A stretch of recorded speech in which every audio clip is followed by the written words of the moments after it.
is a presentation of Fox Sports. We are Baltimore. We are LA.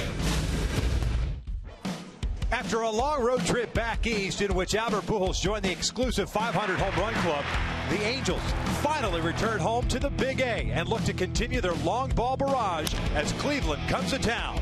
Indians, Angels, next.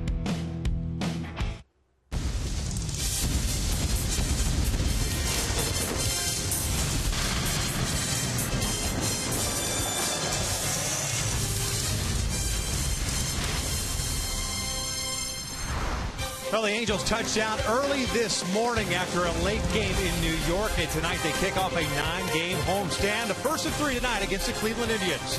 Hi, everybody, from inside the Big A. We welcome you back to Angels Baseball here on Fox Sports West, along with Mark Gubiza.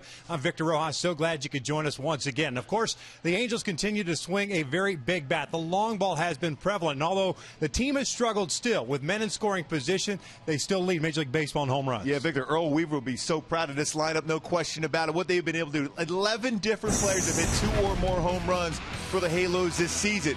Reason why, they're getting themselves into very good counts. They're not being overly aggressive, not swinging at pitches out of the strike zone. And when a pitcher has made a mistake, boy, are they capitalizing. They crushed the ball as far as home runs on this past road trip, going the other way, consistently turning on balls. And, of course, Albert getting number 499 and number 500 on the road trip. 13 of them big flies in that 9-game road trip. 37 as a team so far in 24 games. So they've been doing that quite a bit.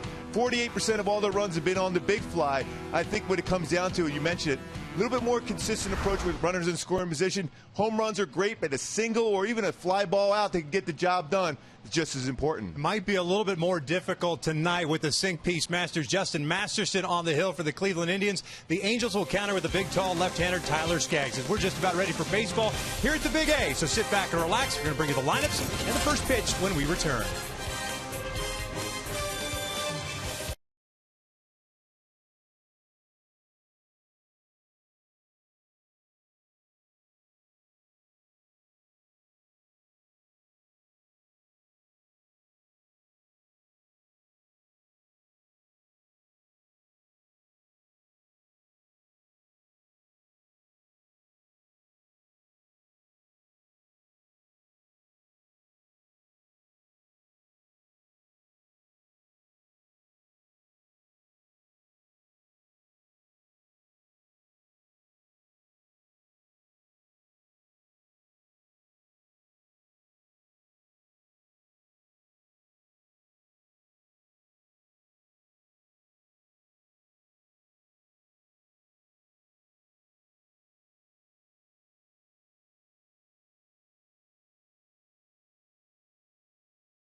The cold temperatures we saw and felt on this last road trip. Slightly different. Nice to be back at some warm temperatures here in Southern California. That is Mike Scioscia, Brad Mills, the bench coach of the Cleveland Indians, going over the lineups and the ground rules here at the Big A. We'll take a look at Terry Francona starting 9 for the Cleveland Indians, who roll into town with an 11-14 record. Michael Bourne will lead things off at center. Nick Swisher at first. Jason Kipnis at second. It's Carlos Santana, the cleanup hitter at DH. Ryan Rayburn in right. Michael Brantley in left. As Drupal Cabrera, the shortstop. Jan Gomes behind the plate. It's Mike Aviles batting ninth and playing third base. Taking on Tyler Skaggs, coming off a nice start against the Washington Nationals. Well, he's averaging 7 innings to start. Tyler Skaggs been doing very good. 2-0 mark. Very good ERA, 3.21. The keys for Tyler against this Cleveland lineup is be aggressive in the zone. They're a team that takes a lot of pitches. If you can get in the head early, you can expand and use your changeup more tonight if you're Tyler, because this Cleveland club likes to get into fastball counts, likes to hit the hard stuff, whether it's a slider or fastball. Defensively for the Angels behind Skaggs, Raul Ibanez in left, Mike Trout in center, J.B. Shuck in right field. The infield consists of Ian Stewart, Eric Ivor, Howie Kendrick, and Albert Pujols from third to first, with Hank Conger behind the plate. When Eric Ivar has been so good at the shortstop position this season. No errors so far. Most starts in baseball with no error to 23. That strong throwing arm, and with Skaggs on the mound, is going to get a lot of action. This ground ball, the shortstop. This is a 9-game homestand for the Angels, Indians, Rangers, and the Yankees. And tonight's first pitch is being delivered by Shumash Casino Resort. Halos, of course, wearing the pearly white home uniforms. Got in very early this morning. Didn't have time to watch the red alternates. They've been wearing that red alternate a lot on this past road trip. Yep. It's they feel comfortable in it. They've played well in it for the most part, but coming off a 4-5 road trip. Could have been, should have been perhaps 6-3 at the very least. Yeah, I was thinking 7-2, potentially 8-1. They played and swung the bats very well on this past road trip. First one to Michael Bourne, a called strike on the inside corner. Jim Wolf calling the balls and strikes tonight. David Rackley at first. It's Gabe Morales at second and Brian Gorman at third. Your umpiring crew for tonight and this series. Ian Stewart in on the grass at third base. Bourne with good speed. That one's downstairs. 1 ball, 1 strike. Bourne hitting .295, has a double, 2 triples, 3 runs batted in. 2-time National League All-Star, 2-time Gold Glover. This is just his 11th game, was placed on the DL. He had a spring training due to hamstring issues. This lifted out to shallow right center. Howie drifting out. One away. Well, that's what you want to do against Bourne. You want to force him to hit the ball in the air, because if he hits the ball on the ground or on the line, very difficult play for a defender because he runs so well. So the first out in the books here to kick off this ball game and this series. That'll bring up Nick Swisher. Switch hitting first baseman is off to a slow start. As a matter of fact, a number of these guys are off to slow starts. A team that won 92 games last year, second in the American League Central. They were the #1 seed wild card wise. Swisher hitting .218. Kipnis off to a slow start. Santana and Rayburn also off to slow starts, as Drupal Cabrera. It's an Indians team that currently hitting .237 as a ball club. That's 13th in the American League. And Swisher looks at a strike. Mentioned that .218 average, just 172 from the right side of the plate. Couple of home runs, 10 runs batted in. Had 22 bombs and 63 RBIs for the Indians last season. On the corner, 0-2. Good velocity early on for Skaggs. 93, a couple of them, 92. Through 94 pitches in that 7-inning outing against the Nationals on the 22nd. 2 runs, both earned on 3 hits in 7 innings. And 5 strikeouts and 4 walks.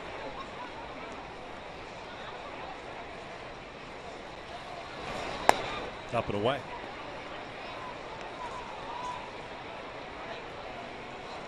Angels will have Skaggs tonight, Weaver tomorrow, and then C.J. Wilson with that 4:05 start on Wednesday. Boy, everyone has their hand up in line saying, I'd love to have that 4:05 start. You're always at the advantage for a pitcher that early part of the game with the shadows being in play. I'm going to go out on a limb here and say that we will more than likely do a segment with Tim Salmon and or Jose Mota talking about shadows on Angels Live on Wednesday. And how much fun it is as a hitter to try to deal with that. 2 balls and 2 strikes, 1 out, just underway. Michael Bourne popping out to Howie Kendrick for the first out here in this game. Now the 2-2. It's down and in. A breaking ball. Had a full count. Like we said, this Cleveland Indian club last season, this season too, work the counts very well, make you throw a lot of pitches. They don't chase too often. Terry Francona has done a very good job with this club. Second season as the manager, 55-year-old. Been around a long time as a player, as a big league manager. 3-2, lifted foul and out of play. We'll reset and do it again. Jason Kipnis, the second baseman, on deck. That'd be fun for Terry to see his son Nick. Yeah. Today. Nick was down behind the home plate area during the Indians batting practice. The Angels did not take BP. As a matter of fact, they didn't have to be here and dressed until 5 p.m. tonight.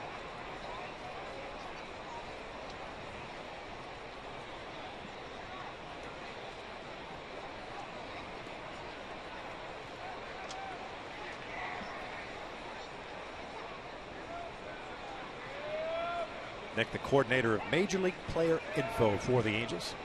Another payoff. And this one's out toward right center field. Long run for J.B. Shuck, and he will make the catch. Boy, as you saw as he was running, he had to cut through like a ribbon of sunshine and still keep his eye on the baseball. 2 down. And to keep in mind, he's played a lot of outfield in the left field position, so it's a different route, going, looking, and tracking down the baseball and dealing with that sunshine where you don't have to deal with that in left field. Right there as he's looking and trying to track the baseball. Had to go a long way, but makes the play.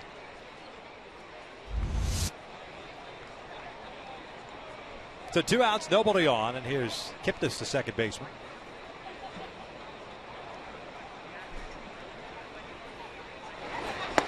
First one's up and in. Kipnis hitting .247. 3 home runs, 12 runs batted in, 6 doubles. Career high in home runs and RBIs last year for Cleveland. 17 home runs, 84 runs batted in. Can run too. 30 stolen bases. It's inside. It's 2 balls and no strikes. The unusual pre-hitting routine for Jason Kipnis. Didn't Mickey Tettleton do that for a little while? Yeah, he used to do that, leave the bat out like that. I think Kipnis is into the Fruit Loops. It worked for worked. Tettleton. No question. Just ask him. That's a strike, 2-1. He had some great powers from both sides of the plate. He's a big man. Yes. Solid defender behind the plate, too. Good catcher. Called a good game.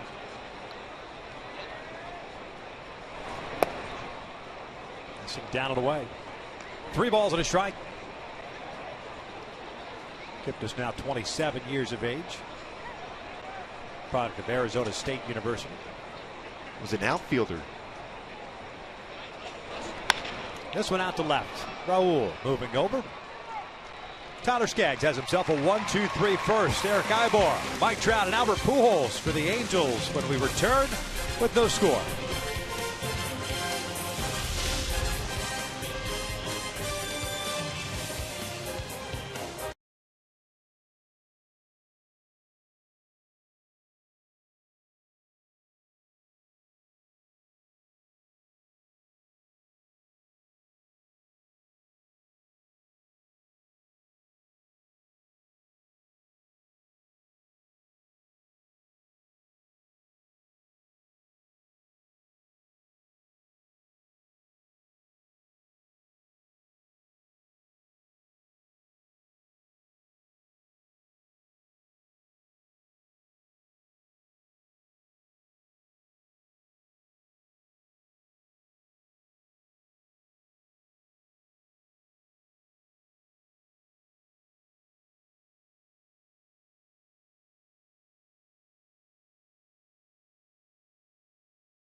Out Mike Scioscia starting 9 for the Angels tonight. 3.5 back in the West with an 11-13 mark.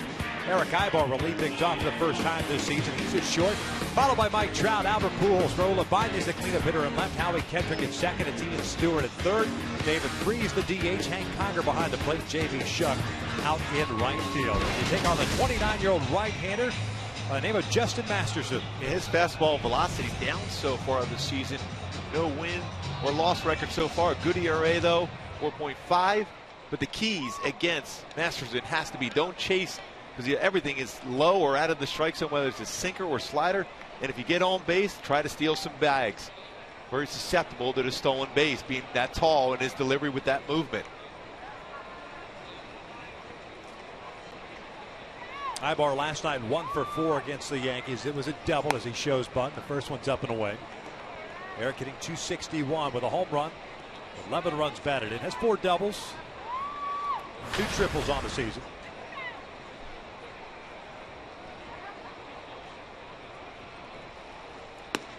Two balls and no strikes. Ibar, when this last road trip began in Detroit, went into that series and the road trip hitting .192. Turned it around. 2-0 pitch. That is in there. 2-1. Masterson 4-0 in his career versus the Angels with a very good ERA, 2.45, a 3-0 here at the Big A with a 2.14 ERA. 6th start for the big right-hander. Down and in, gets by Gomes. 3 balls and 1 strike. No record.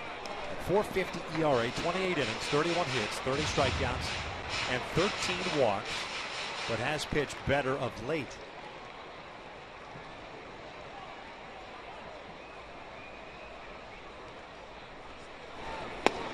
That is a strike on the inside corner, full count.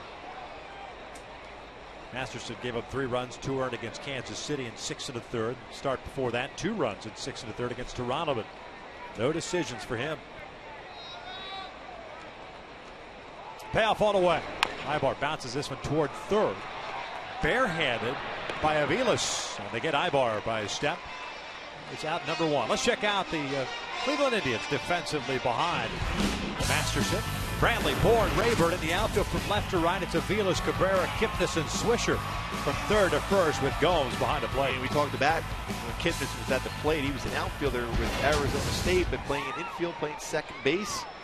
Has committed 3 errors in that position so far this year. Has turned 8 double plays. Fielding percentage not as good as normal. 967 for Kipnis at that second base position. Yeah, I mean, when you look at the Indians, fielding-wise, Trout looks at a strike. 23 errors committed by this Cleveland Indians ball club in 26 games. The odd number, and I mentioned it down in the pregame show with Tim, Yan Gomes has 6 errors. The catcher. And we've seen him in the past. He's got one of the best throwing arms. Yeah.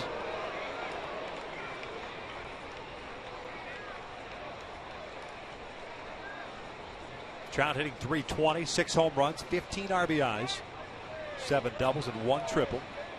Multi-hit game last night, going 2 for 4. It's 2 balls and 1 strike.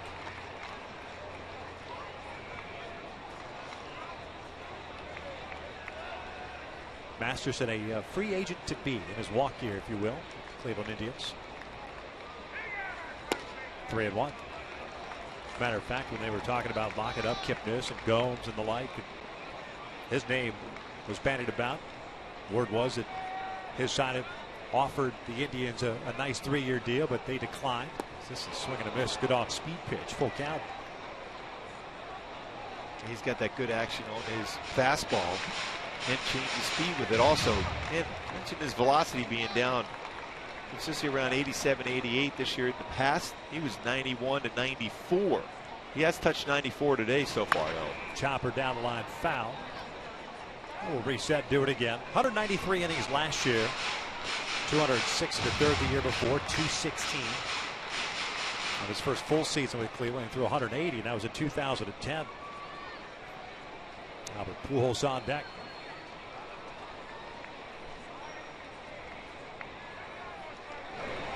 This is looped out toward right center field, and that will get down for a hit and more. Bourne tried to play the short hop, and Trout easily on his way to third. One of those tough plays as an outfielder, commitment. Should you dive for the ball? His third. Baseman, number 5, Albert. It's his second triple this season.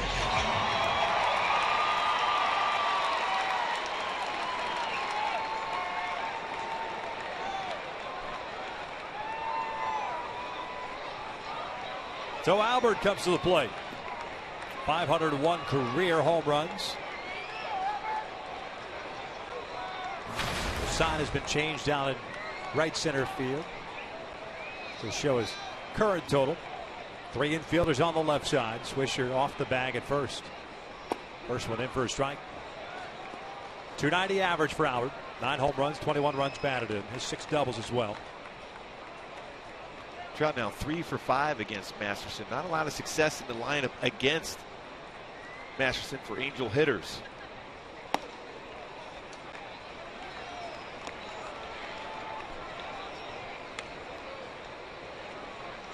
Albert a couple of days ago admitting he wants to get it going more so in these type of situations with men in scoring position. Hitting just 207 this season. Chops this one foul. That one running up and in on 1-2. That's been a topic of discussion for the Angels overall. 211 batting average this season with men in scoring position. Coming off a game against the Yankees, which they went 0 for 8 last night. 2 for 14 in Saturday's game. Ground ball up the middle. It's a broken bat. Ground out. That'll bring home Mike Trout. And the Angels have themselves a 1-0 lead as Albert picks up his 22nd run batted in. Well, productive out, especially with that movement that Masterson has. You're going to get a lot of ground balls. So at least it was hit up the middle and got the job done as far as getting the first run across.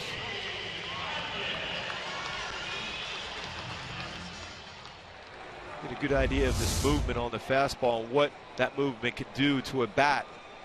Runs it in on the just above the trademark area, not be able to get the good part of the bat, the vibration, but the job done by Pujols, bringing home Trout, who tripled.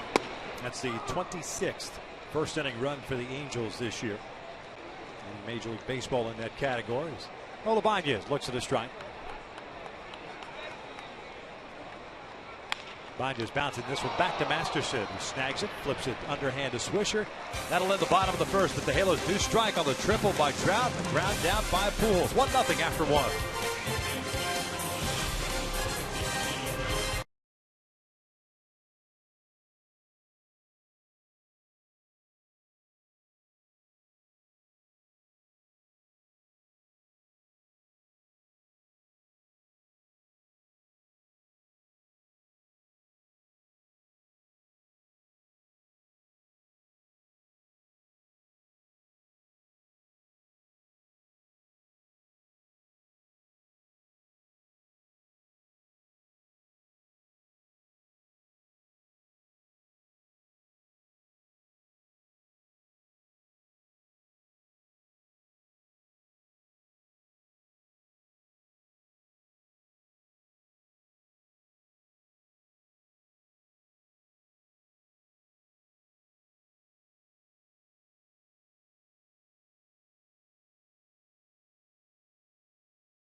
Look at our Kia standings in the American League West. Oakland visiting Texas at Globe Life Park in Arlington, Texas for a series there. Yu Darvish got knocked out of that game after 3 1/3, but the Angels currently 3.5 back, 2 games under 500, followed by Seattle, then the Houston Astros. Limited slate of Major League Baseball games tonight. That game in Texas, by the way, Oakland leading at 4-0 in the bottom of the 6th inning. Santana, Rayburn, and Brantley to face Tyler Skaggs here in the 2nd.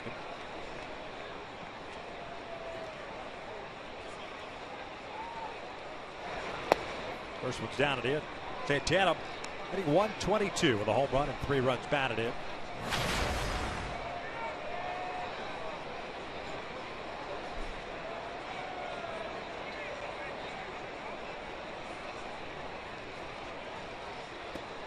Santana went into spring training, getting some work at third base. Had 17 starts over there, thinking that he might contribute, keeping him in the lineup over there as opposed to just a DH.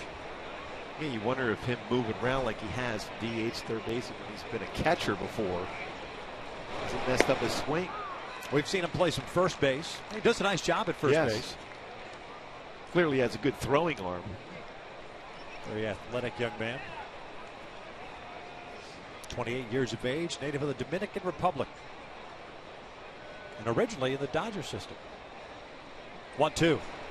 A big swing and a foul straight back. Skaggs may have gotten away with a pitch there, but Santana, the Dodger system, went over to the Cleveland Indians. The Casey Blake trade. I like Casey Blake as a player, but the upside of this kid, no question. Pretty good trade for the Indians. Santana tired of waiting, so he backs out now.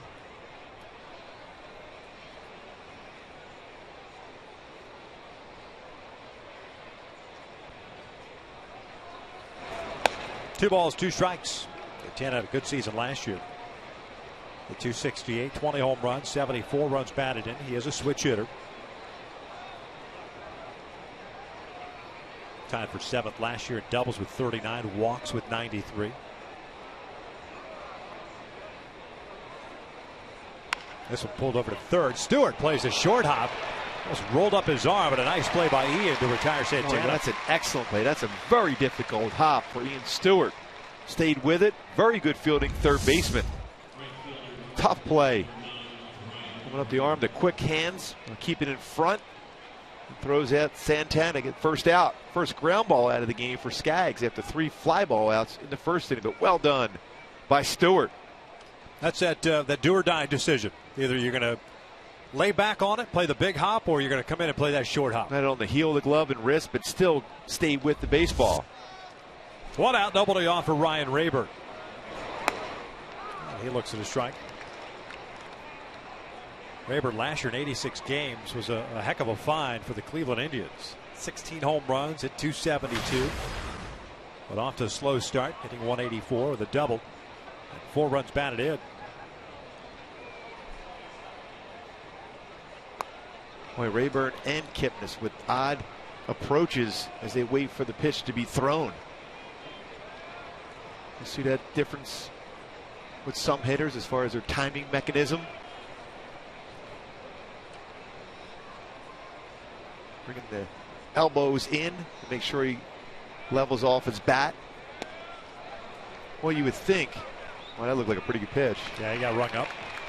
That you would be susceptible to fastballs in, but that type of movement with your arms. Down and in, you might have a chance, but at the belt or letters in, very difficult to make good contact with. Signed as a free agent with Cleveland prior to last season. Swing and a miss. Conger applies the tag. 2 down as Skaggs picks up his first strikeout. Good breaking ball here from Skaggs. Rayburn. The elbows in, trying to make good contact, but unable to do so on that breaking ball. We're going to have some great views with our Phantom Cam throughout the game, whether it's at the plate or in the field or with a pitcher throwing a pitch. 2 outs, bases clear. Here's Michael Brantley. It always seems to be the right place, the right time as a member of the Indians against the Angels. He's had some really good at-bats.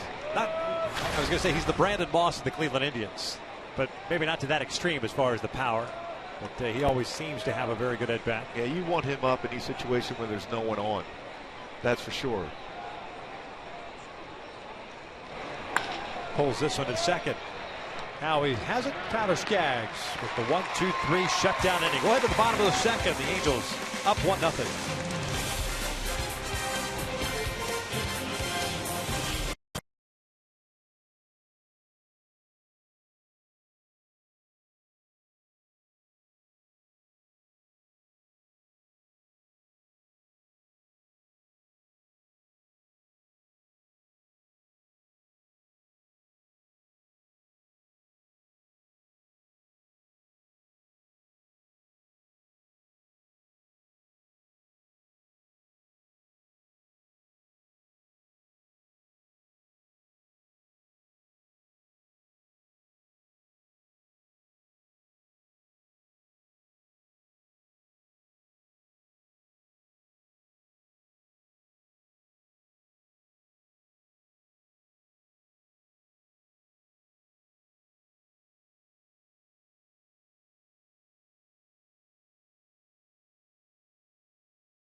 Look at our Hyundai key to the game. Oh, Brett Gilbert keys against Masterson. Bottoms up. Anything at the bottom of the strike zone, you let go. You bring him up with the fastball and slider. You have better chance of being successful against Masterson if you bring that fastball up in his zone. Gave up the triple to Mike Trout as Michael Bourne tried to play the short hop out in right center. And Pujols brought him home with an RBI ground out. Howie Kendrick leading things off. The first one is a strike. Kendrick, Stewart, and Freeze for the Halos here in the second. Howie hitting an even 300. A couple of home runs, 12 runs batted in.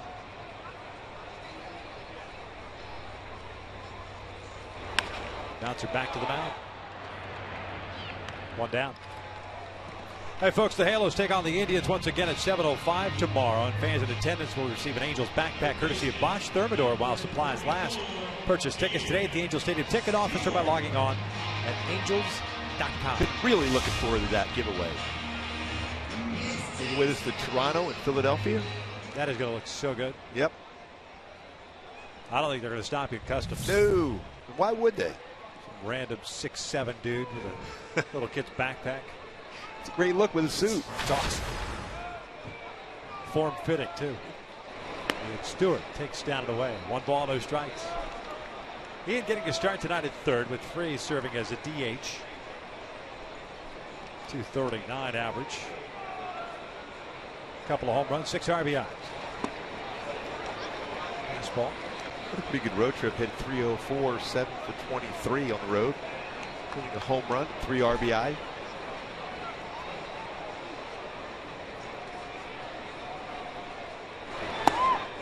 A little bit high. 2 balls, 1 strike.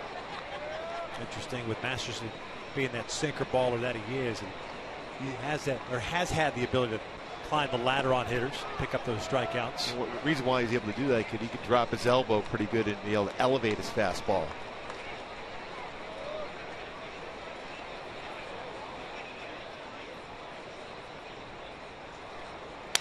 Broken bat, pop up. Cabrera, the shortstop, is there. 2 down. That's another thing he's capable of doing. He can break some bats. Yep. He can hit some batters. He hit 17 batters last year. He's already hit 3 this year. You know what, though? He goes with the Mark Gubas' school of thought, right? It just gets away from you. Yeah, I'm just trying to establish the ball in, and you can see by our phantom cam how far he got in on the bat of Ian Stewart. Just above the handle. Yeah, every once in a while the baseball gets away from you. You know, when you're trying to establish in, that this happens. I don't blame it. David Freese looks at his strike. Freese homered last night, second of the year. DH as well last night, going 1 for 4. Can they take away anything from Tanaka's outing and apply it to a guy like Masterson tonight? I think you can, because of the fact that Tanaka, when you look at what he had last night, he had a great split finger fastball, but every one of those split fingers started at the knees and ended in the dirt. Same thing you have to try to do against the fastball from Masterson. If it starts at the knees, it's going to be a ball.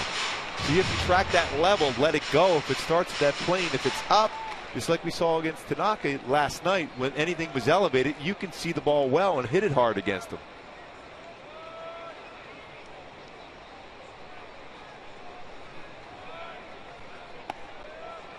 Two balls, 2 strikes. One of the few remaining pitchers that has the finger out of the glove and it's not covered. I remember when David Cohn, that's when that first started, because he used to move his finger around when he would throw his split finger fastball or something breaking, whether it's a curve or slider. Chopper toward third. Aviles lays back on it. Across the diamond and safe at first. I'll say Freese got down the line pretty good on that one. Yeah, Aviles took a sweet time in getting rid of it. Terry Francona's come out to the top step. Alfredo Griffin immediately made the call himself. As well he should, Alfredo. Well, he gathered himself, Aviles. He does have a strong arm. And it looked like, at least from that angle, looked like the foot was there before it entered the glove. Well, you certainly didn't get much of an argument for Swisher. And one of his extremely close plays. Infield base hit. Good view here. Foot about as close as it gets. Yeah. Foot looked like it just got on the base before the ball was completely in the glove of Nick Swisher. So it'll bring up Conger with a man on. Hank hits one out toward right field. Moving back on it is Rayburn, and on the track will haul it in for the third out. The Angels get a 2-out infield base hit, leave it stranded at first. We're through 2. Halos up 1-0.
Best fan photo for a chance to have it shown in an upcoming game broadcast, and it's brought to you by AT&T. Bottom third of the order due up for Cleveland. Cabrera, Gomes, and Aviles to face Tyler Skaggs. 1 strikeout, no walks. He's faced 6 batters. He's retired all 6. And he's done so in 27 pitches. 17 strikes.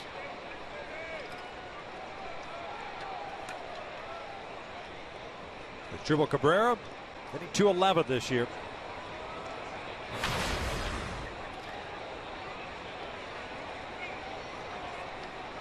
On the right side of the plate, however, .324 with a home run and 6 runs batted in.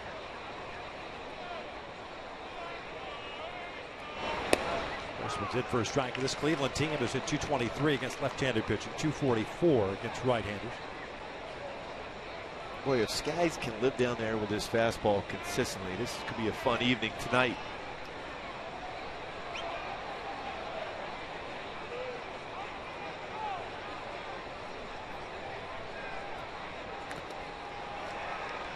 That was a good changeup. Yeah. And what we've seen where Weaver's success against Cleveland over the years has been his ability to throw his changeup. And that's why I thought coming into this game, if Tyler could use his changeup more against this Cleveland lineup, he could be very successful.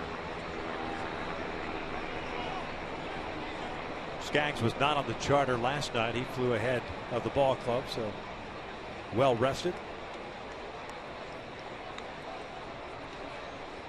0-2 on the way from the big lefty, and this one's lifted down the right field line, not hit very deep. Shock giving chase, and that is foul. Down in his kitchen there. Cabrera will head back to home plate with an 0-2 count. Well, the Angels, even with that 4-5 record and the issues that they have had in their bullpen, playing a lot of one-run games. As a matter of fact, Angels currently with a staff ERA of 3.88. It's 4th now in the American League. Starting staff has been excellent. Yeah. Starting staff with a 3.57 ERA. The bullpen at 4.52. Swing and a miss. Down goes Cabrera. One down. Another real good breaking ball from Skaggs. After the fastball in, to a breaking ball. The harder variety for Skaggs. Good sharp break. Great position to throw that ball, because if it's fouled at all, it's going to be pulled off the leg. Very difficult to keep that pitch fair.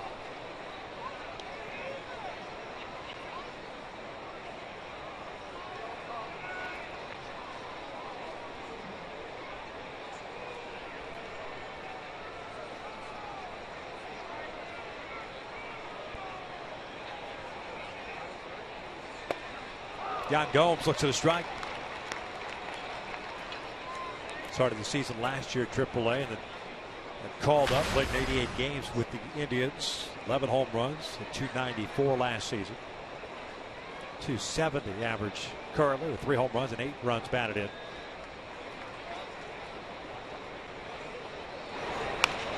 Pretty good trade for Cleveland with the Toronto Blue Jays. Esmiel Rogers being sent over to Toronto. And the Indians got back Gomes as well as Mike Aviles in that deal. Well, I like his throwing arm. He has committed 6 errors, which is a big surprise, but he's got a very good shutdown throwing arm as far as a running game for your opponent.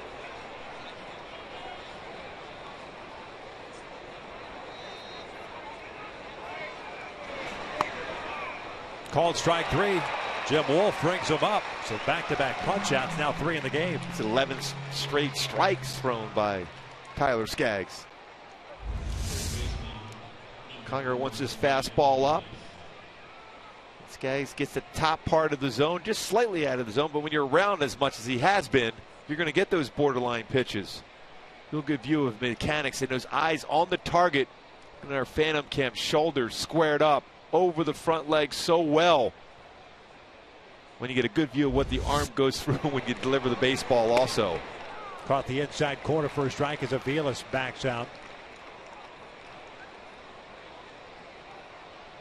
Boy, I loved how he kept his eyes on the target and his shoulders square. The Phantom Cam gives you exactly what you want to see as far as proper mechanics to be able to finish off a pitch. 1 ball, 1 strike. On the heels of what you were talking about as far as the starters being very good for the Angels. They lead the American League in batting average against, 217 batting average against. They also lead the league in what they call BABIP, batting average of balls in play, 253 average against. I'll tell you what, watching Garrett Richards last night, his stuff is absolutely electric. A lot of the conversation during the game was about Tanaka And he did have some punch outs in the game, but Richard's stuff was unbelievable. Bayless looks at strike 2. The look that Derek Jeter had that first at bat, cut fastball at 95, 96 on the outside corner, and then followed up with a 97-mile-an-hour sinking fastball down and in. And you're talking about one of the greatest hitters in the game ever, shaking his head as he's walking back to the dugout. 1-2. Did miss by a bunch. 2 balls, 2 strikes. Bayless tonight getting the start at third base. A .233 average to start the year with a home run and 5 runs batted in. Bayless has always been the guy that loves the fastball. If you can change speeds, it should be a decent pitch against him. Down and in for full count. This Cleveland Indians team perfectly suited for batting stance guy. Gar Ryness. There's all kinds of different stances here. Bayless has another one. No, Cal Ripken would be proud of this team, the way they change up every batter. Bayless has had that for the last couple of years as he punches this one over to Albert. Albert waves off. Tyler races to the bag. And another 1-2-3 inning. 9 up and 9 down for Tyler Skaggs. The Angels up 1-0.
Game homestand kicking off tonight. 2 more against the Indians. Remember, night game tomorrow and a 4:05 start on Wednesday. Off day on Thursday.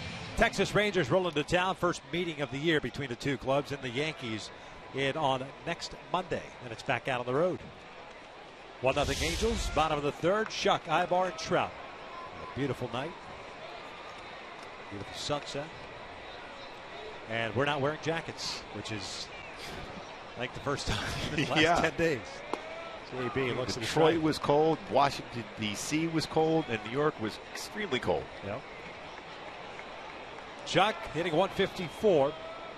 Double, a couple of home runs, 8 runs batted in as he swings and foul tips that one.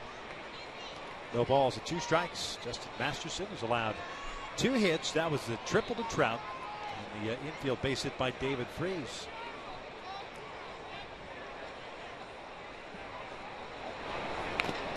Got a piece of it. Well, coming into the game, Ibar, Ibanez, and Shuck were combined 3 for 38 in their careers versus Masterson 0 for 2 so far with Ibar and Ibanez. That sinking fastball.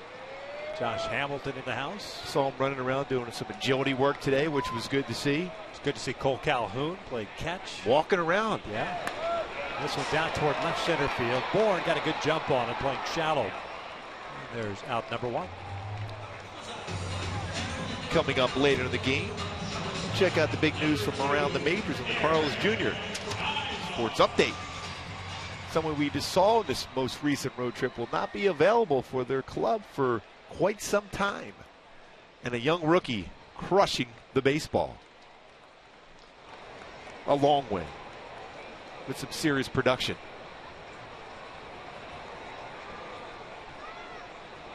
That's all you get. That's it? Yeah. Ibar. First pitch swinging. Bounces one to Swisher. 2 outs. Eric now 0 for 2. 2 very quick outs for Justin Masterson. Good stuff tonight. A lot of movement on his pitches, as he has always been capable of doing. And as I mentioned, last 2 starts much better for him. His velocity's been a little bit better in this game for what we've heard and seen. Fastball consistent, 88, best fastball, but he's had a number in the 90s so far today. If you've got, though, the command of the sinker, and you have the movement, and you've got command of your breaking pitch, you can live with the drop-off in velocity. Yes, especially if you're going to stay down, but if you make a mistake up at 88, 89, right. Like that pitch was potentially a pitch where Trout, if he gets it again, he's going to do some damage to it. You don't have quite that sink to it. When the sinker don't sink? No, believe me, you're backing up a base or asking for a new baseball quickly. Inside. Pretty much the same pattern that Masterson had in the first inning against Trout. Mike looped one out toward right center field, and Bourne tried to play the short hop. Didn't get a glove on it. Rolled all the way to the wall for a triple. Trout's second of the year. Bouncer foul. 1 ball, 2 strikes. Masterson now at 40 pitches on the night for 19. In the first 13 of the second. And starting to kind of get into a flow here. He's got 5 ground ball outs in the game so far. Slider missing away. 2 balls, 2 strikes. That's not unusual for Masterson. When he's on this game, he's getting a lot of ground ball outs. You look at what we've seen as far as active pitchers. The 3 best: Roberto Hernandez, Tim Hudson, and Justin Masterson, as far as getting ground balls. On that breaking ball, apparently caught the inside corner to 1-2-3 inning, as Masterson picks up his first punch out. Through 3. Angels still lead it.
Angels, a first inning run yet again for the Halos, taking on Justin Masterson. We welcome you to our broadcast booth.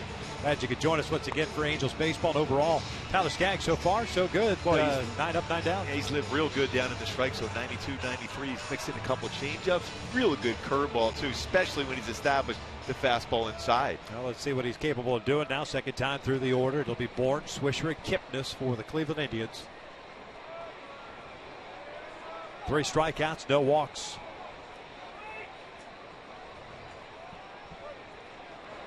Stewart playing in on the grass at third base. And Albert moved in a little bit at first. Bourne popped out to Howie Kendrick out in shallow right center, leading off the game. So he's 0 for 1.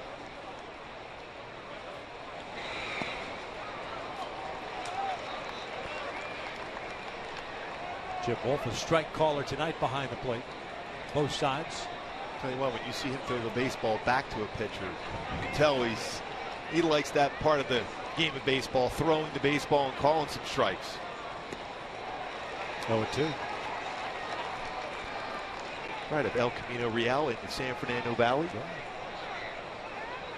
4 times in his game so far for Skaggs. 0-2 counts. Very aggressive.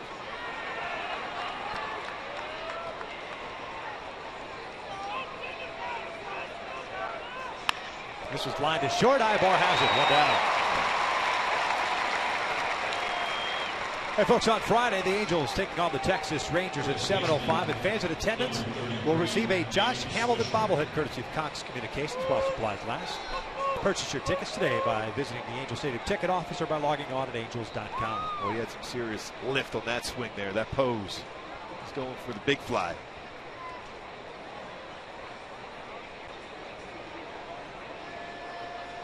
There's Swisher, who hit a fly ball to right field in the first.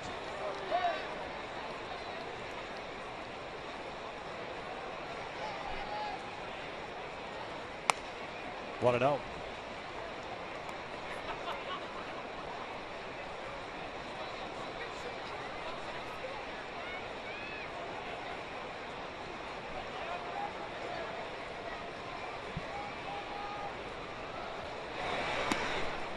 We're missing just low.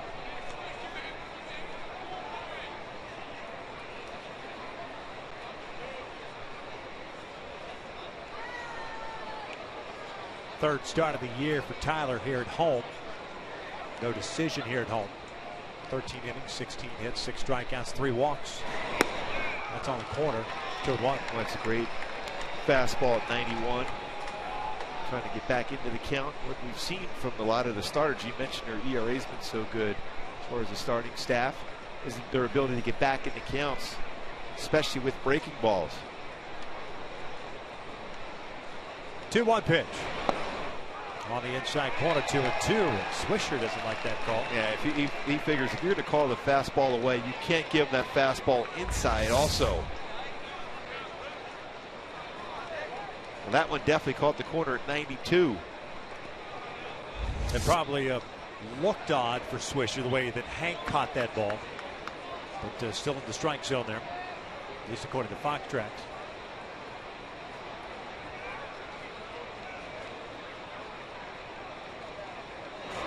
This one down toward left field, hit well. Ibanez giving chase, and he's not going to get there. One hopper off the fence. Swisher on his way to second has himself a 1-out double, first base runner of the game against Skaggs. Second baseman, number 22, Jason Kipnis. Well, he's able to get a fastball where he got his arms extended. And Swisher has good power to the alleys. One hops the wall. Ibanez gave it a good run after it. So Tyler will work from the stretch for the first time tonight. And he'll face Jason Kipnis, who had a fly ball to Ibanez in the first.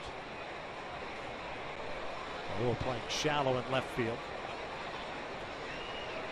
Chuck, as always, deep. He's in right field tonight.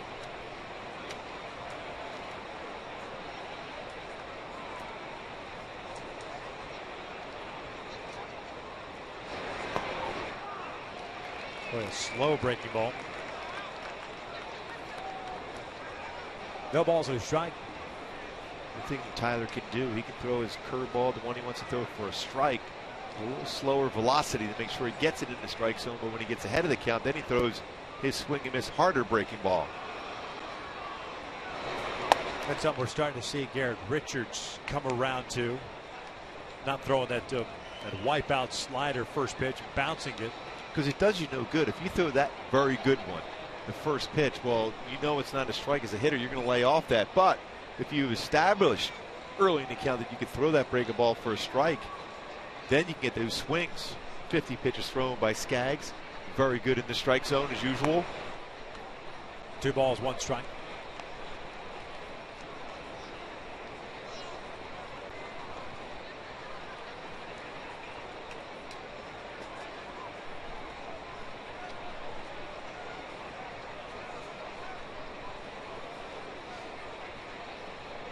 Swisher with a 7th double, standing at second base, representing the tying run. 2-1 outside. 3 balls, 1 strike. 2-1 pitch. That's when Skaggs went for a slider. Feel more and more comfortable with that pitch too, so he's able to throw his curveball at different speeds and his slider and his changeup.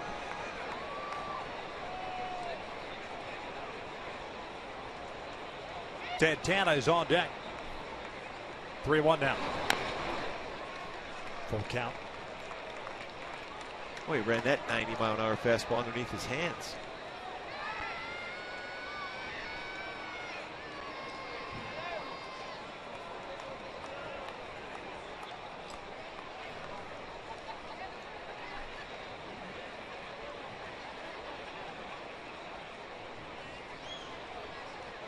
Halo scoring a run in the first inning. Triple by Trout. The ground out by Pujols. And that is just outside. First walk issued now by Skaggs. So 2 on with 1 out.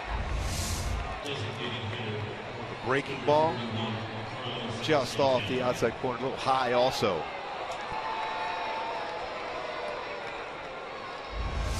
Santana 0 for 1. He bounced out to Stewart. Second inning. That was that short hop play that Ian made.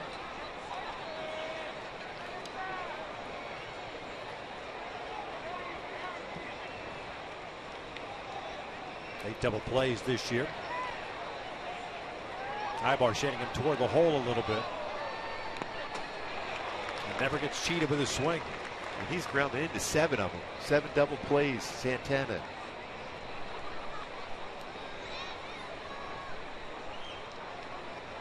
We know that Tyler can get a lot of ground balls. This would be a perfect time to get one.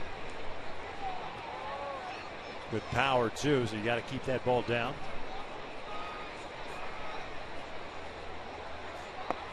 0-2. Swisher at second and Kipnis at first.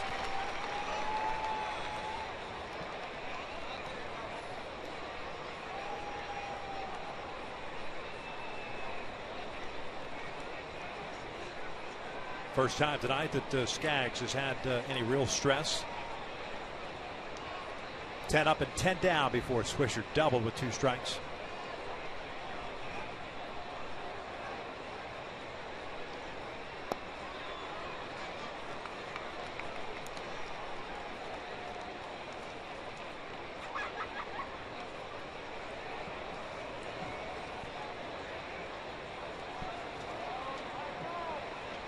Indians coming off a tough series against the San Francisco Giants up at AT&T Park. Swept by the Giants.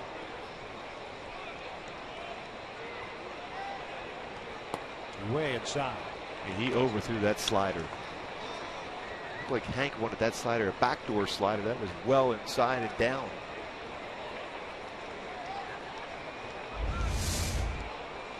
Just pulled across his body on that one, missed by quite a bit. Fortunate enough for Hank, he's able to get the glove on it.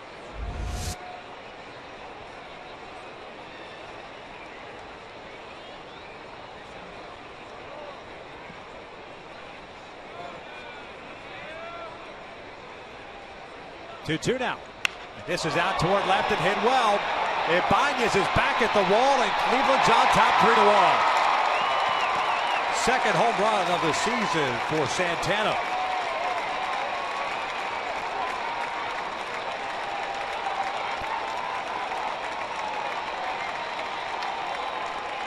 Boy, after getting ahead 0-2, Santana being patient, not chasing, even the count, and gets a good pitch to drive.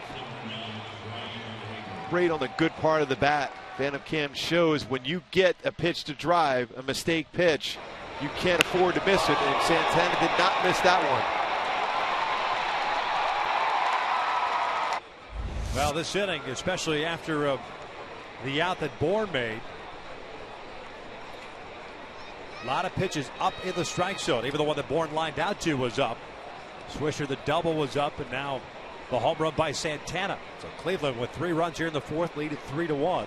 Santana doubling his RBI output with that one swing of the bat. What we were saying earlier, when he was living downstairs at that 92 with the knees and down, you could stay there. You could stay there all game. force him to hit the ball on the ground. Try to elevate some fastballs, and Cleveland's taking advantage of it. Yeah, until they've made some sort of adjustment against you on that. No sense in trying to trick anybody as Shuck moves back on this Rayburn drive, and there are 2 outs now. Sometimes you can outthink yourself on the mound, though. Trying to trick guys. I've always been a believer, if you hit a spot, especially down with a fastball, you live there until they've made adjustments. Maybe they crowd the plate a little bit more. Maybe they put together a couple good swings and hit the ball the other way against you. This breaking ball is right down the heart of the plate, around belt high.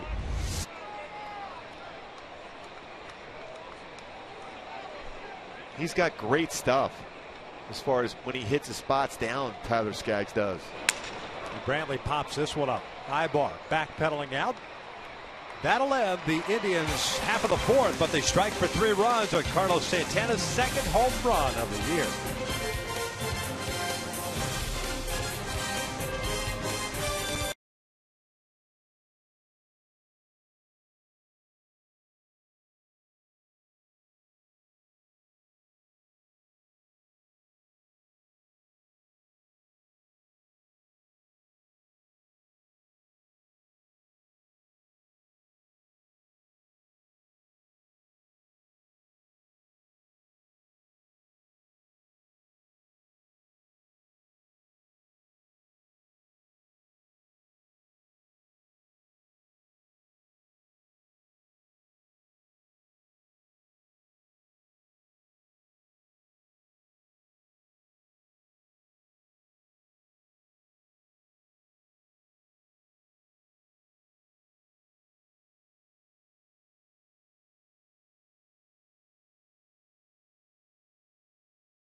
Cable. Enjoy better. Call 1-855-1-TWC. And by the Hyundai 100,000 Reasons event, now through April 30th. Now the Halos play from behind as we begin the bottom of the 4th here at the Big A. 3-1. Cleveland leads it. 10 up and 10 down. All of a sudden kind of unraveled for Tyler. But plenty of time for the Angels to stalk back. We'll have to figure out Justin Masterson, who's starting to settle in at his first 1-2-3 inning in the 3rd.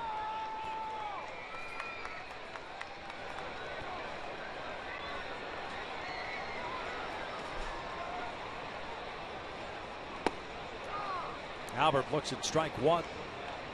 Pujols grounded out of the 1st inning, picked up his 22nd RBI. 0 for 1.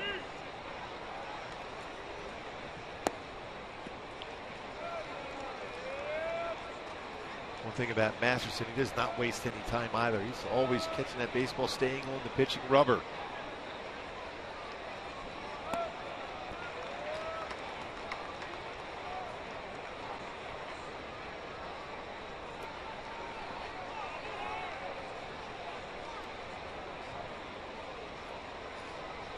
Two-one pitch. Missed inside. 3 balls and a strike. Well, a real good count now for Pujols to do some damage. 3-1 count. More likely going to get a fastball. Let's try to bring that fastball up.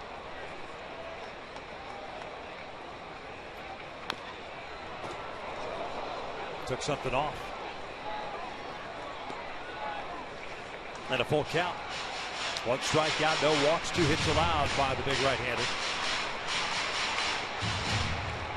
Banya's on deck, than Howie Kendrick.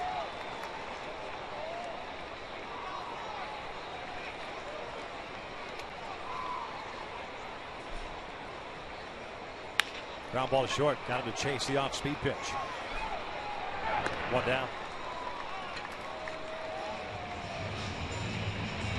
5 in a row retired by Masterson since that infield base hit by David Freese. Really, he's been, aside from that, that was Avila's kind of taking his time on that infield base hit. He's been locked in since giving up the triple. He's got 6 ground ball outs, 48 pitches thrown, 32 in the strike zone. Threw quite a few pitches in the first inning, but since that point, he's got that sinker and slider working now. Changing speeds with his fastball, too. An occasional changeup. And Raul looks at strike one. He bounced, went back to the mound in the first, so he's 0 for 1.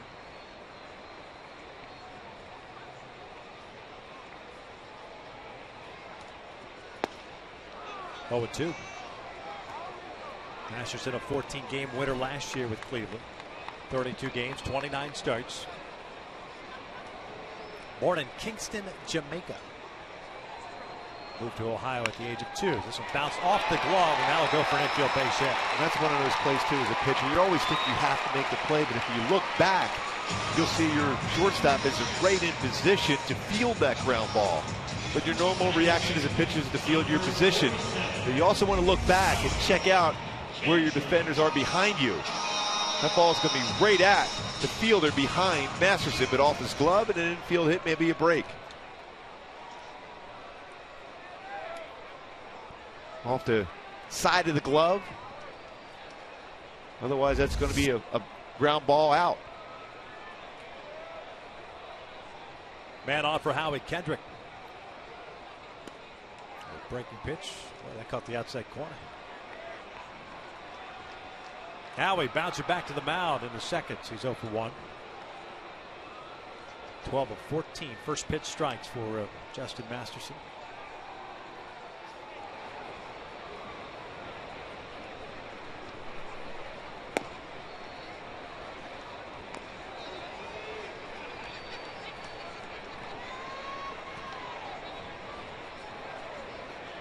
Masterson, originally second-round pick by the Red Sox in 06, San Diego State.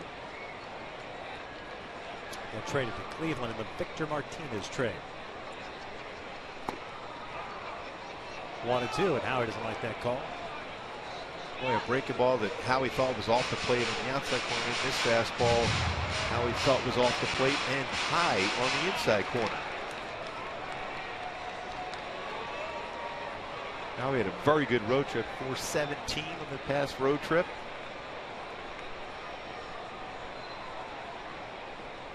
Chopper back to the mound.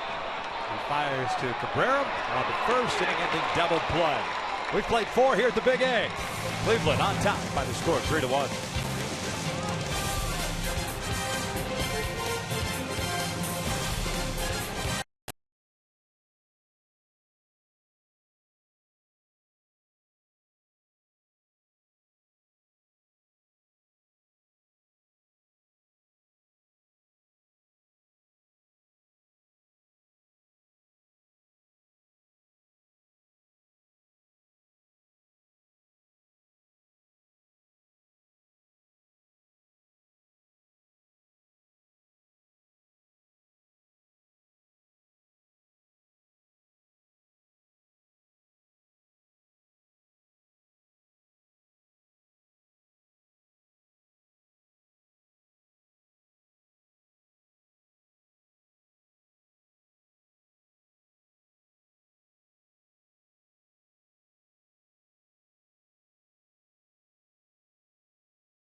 Renew the rivalry with Matt Holliday and the Cardinals, then reigning American League MVP Miguel Cabrera and the Tigers square off against the Royals.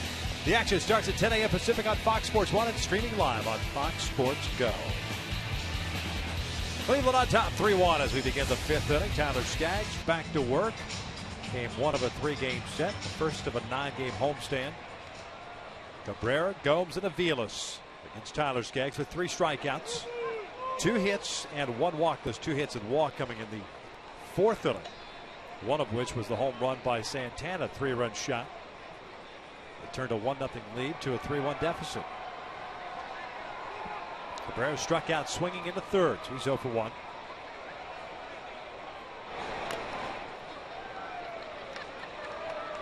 Aggressively going after that first pitch. Snowballs and a strike. 2 hits for Cleveland, 3 for the Angels.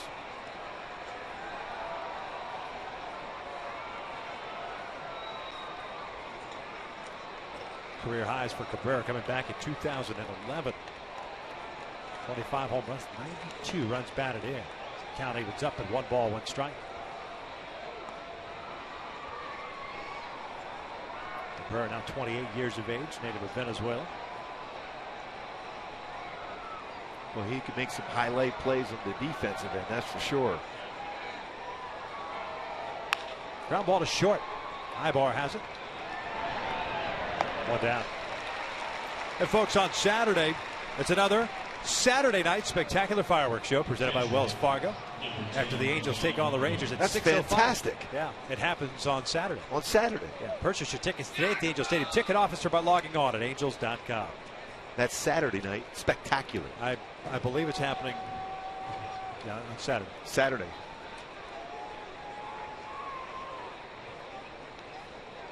No longer front. Saturday.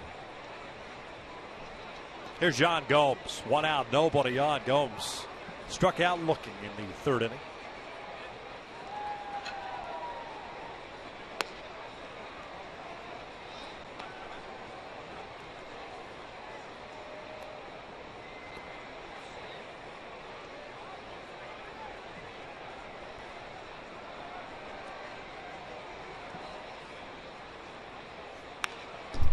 Gomes fouls it back. 3 home runs on the season. 2nd on the team in that category. Well, he had a pretty good swing at that fastball away. Michael Brantley, the team leader in home runs, 4. Indians team that just picked up his 18th home run of the year. That's Santana drive in the 4th inning. This is broken back up the middle and a base hit. Went down and got it. 3rd hit allowed by Tyler. Third baseman, number 4, Mike Aviles. Well, at the end of the bat, perfect location of the pitch. Shatters the bat, but placed well by Gomes.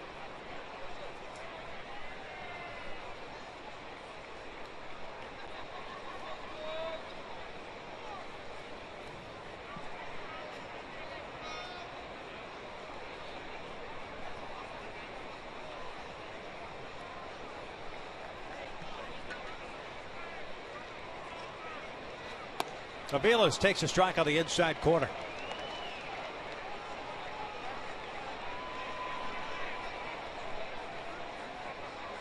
Grounded out to Pujols down the 3rd inning. Originally in the Kansas City Royals system. 7th round pick in 03. It's down low. 1 ball, 1 strike.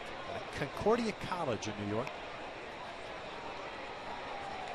Concordia, I always remember they were a very good lacrosse program. Big sport in Northeast. Yes, it is. As is field hockey. Yep. Let's check in on Gomes.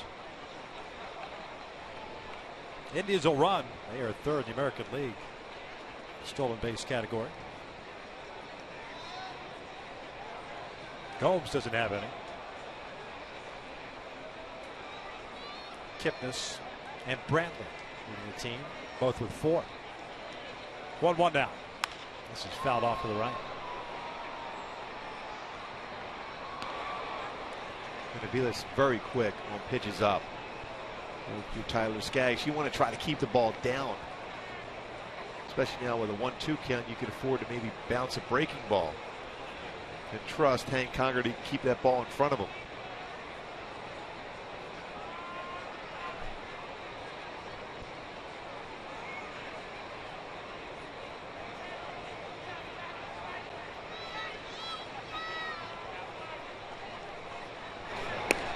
Almost got him a chase. 2 balls, 2 strikes.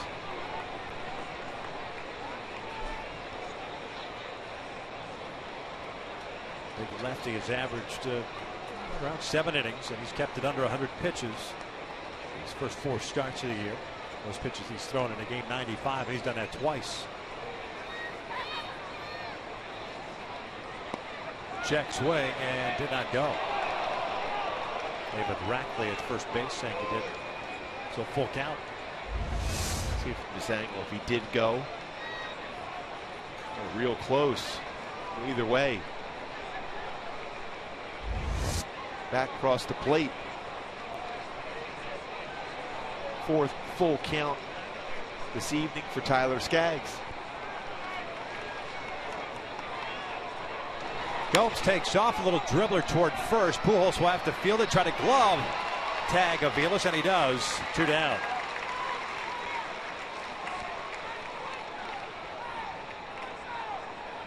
Center fielder, number 24, Michael. The only play you're going to have if you're Pujols is to try to apply the tag yourself. Able to do so. Going on the count, Gomes was on a 3-2 pitch. So 2 outs and a man in scoring position. Here's Michael Bourne, 0 for 2 tonight. He's popped out and lined out sharply to Eric Ibar in the 4th.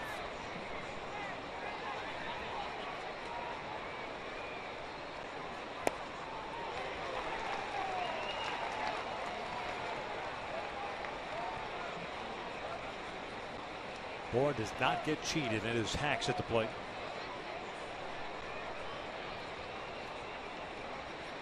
He'll pick up some strikeouts along the way. Had 132 punch outs last year. Hitting .263. A .316 on base percentage. That was down low. 1 ball, 1 strike.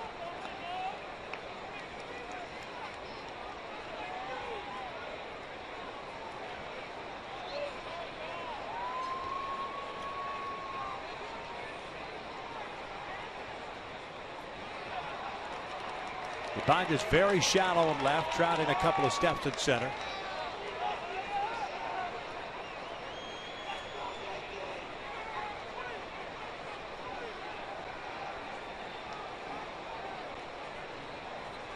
The reason why you have Mike Trout's playing a little bit deeper than normal in center is better coverage as far as anything hit the left center field with Raul Ibanez. Doesn't play a whole lot of left field anymore, but the deeper you play as a center fielder, the more coverage you'll have going to left center field and the balls hit well that way.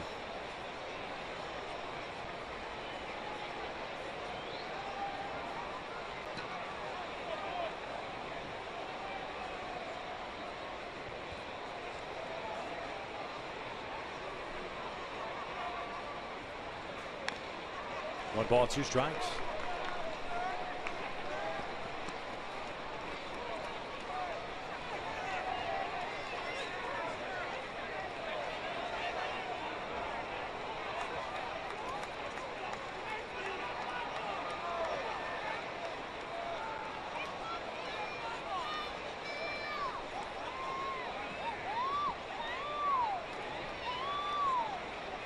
Gomes with a big lead at second. Breaking ball missing away. So Raymond up now.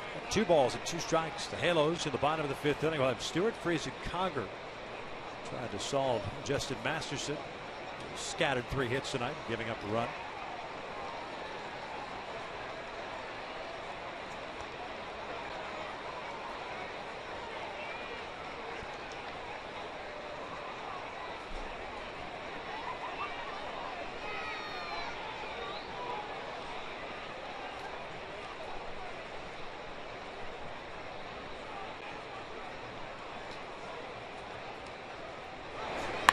Two lifted to center. Playable for Trout. Head to the bottom of the 5th inning here at the Big A with Cleveland maintaining a 3-1 lead. KMT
Over 3-1 Cleveland as we begin the bottom of the 5th inning. And a reminder, this copyrighted telecast is presented by authority of the Los Angeles Angels and may not be reproduced or retransmitted in any form. Any accounts and descriptions of this game may not be disseminated without the express written consent of Angels Baseball LP. Ian Stewart to lead things off against Justin Masterson. 1 strikeout, 3 hits, no walks, 1 run allowed. He had popped out in the 2nd inning. He's 0 for 1. Cleveland continuing to play good baseball against the Angels.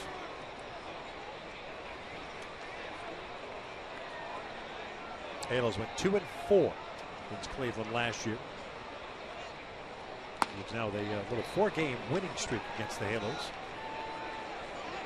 Cleveland's had trouble with the American League West since the beginning of last year. American League best 27-9 against the West since the start of 2013.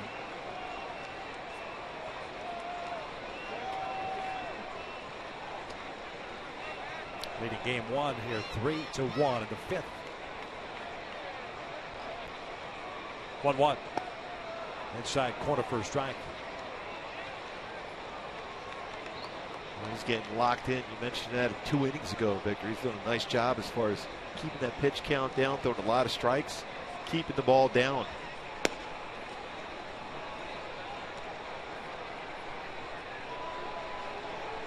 Just threw his 59th pitch.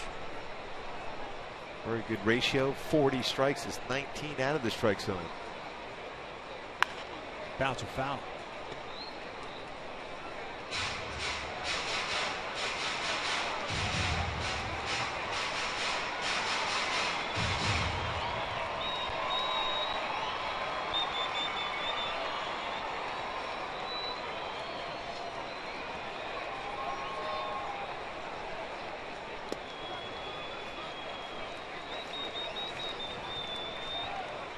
Fourth full count Masterson has had tonight.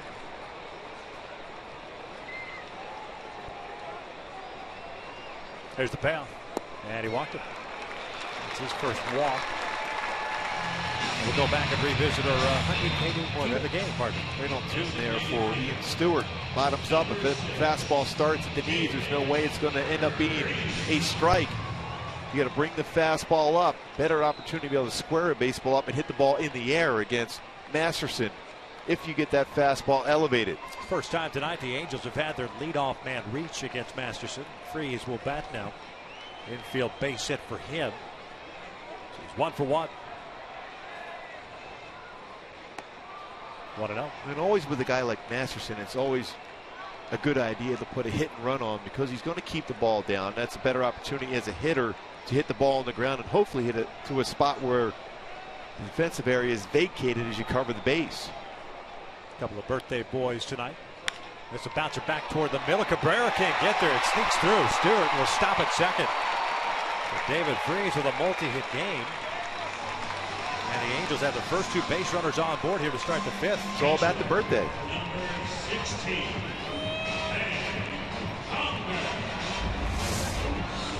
He's doing a much better job of getting his hands through the baseball at this point. That swing he had last night against Tanaka was an excellent swing. Did not move his head a whole lot. His middle of the field approach. Home run yesterday up the middle there, base hit up the middle. So Conger will step to the plate. He's 0 for 1, saw 1 pitch in the 2nd. And hit a deep fly ball to right field that Rayburn caught on the warning track to end the 2nd inning.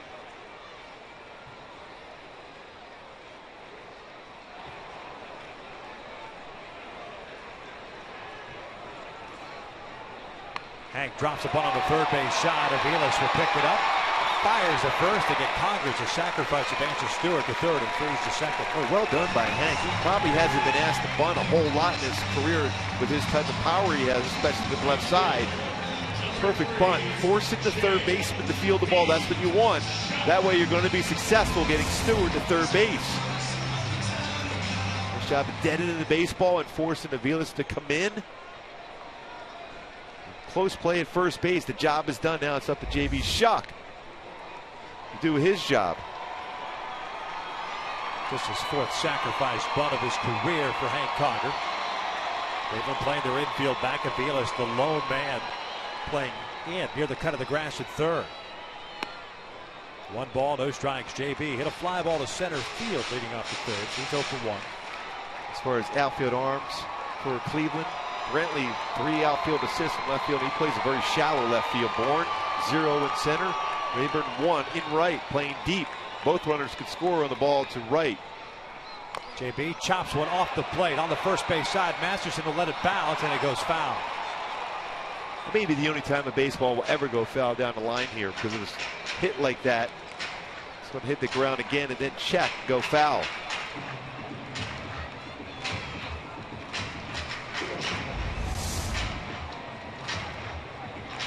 The plate area, wise decision by Masterson to let that ball go. So a lot of times a pitcher will field that ball and then try to make an awkward throw to first base, especially when the runner going down the line. You airmail that ball and 2 runs will score. A big old Super Bowl bounce there off the bat. You needed that second hop to hit and take off toward the outfield, right? Yes. 1 ball, 1 strike. They played in the schoolyard. That's right. 1-2.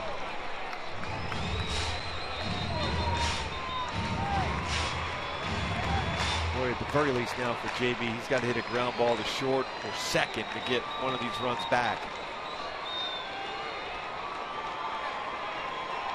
Halos have had 1 at-bat with a man in scoring position. That was Pujols in the first. Made the out, but got the run in. Top of the order, and Eric Ibar on deck. Now the 1-2. JB strikes out swinging, and Gomes tries to apply the tag. Throws down the first, and they complete the strikeout. 2 down.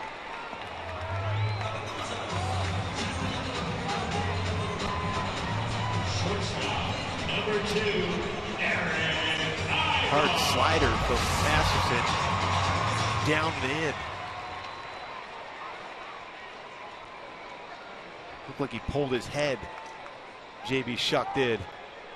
See right there, pulled away from the baseball. Tough slider. You want to keep your head on the baseball and try to hit that ball on the ground. So it's up to Ibar with runners at second and third and 2 outs now. Eric 0 for 2, a couple of ground outs. 1-0.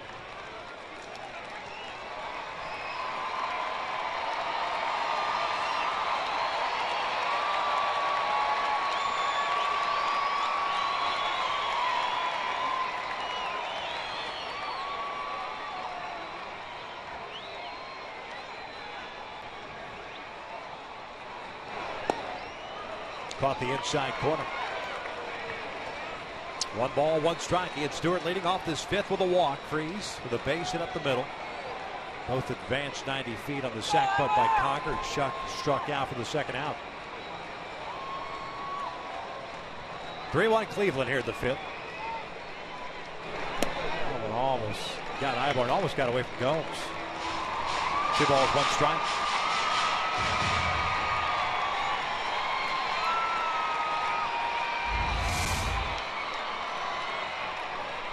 Gomes had to reach a long way, especially with that movement on the fastball from Masterson.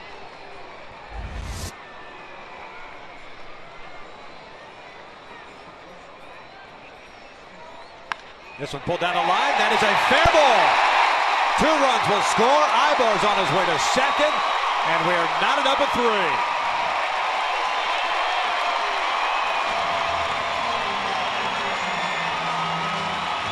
That's impressive for Eric Ibar when you think about what he's done in his career against Masterson. Is 2 for 20. But that at bat, big part of the bat on the baseball and right down the right field line, continued that hot streak he started on this road trip.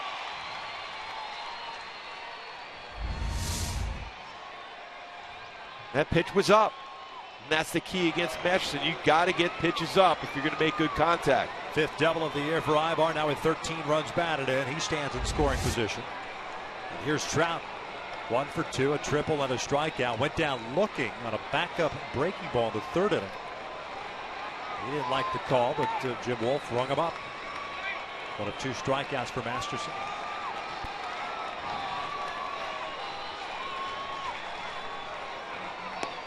Slider down the way.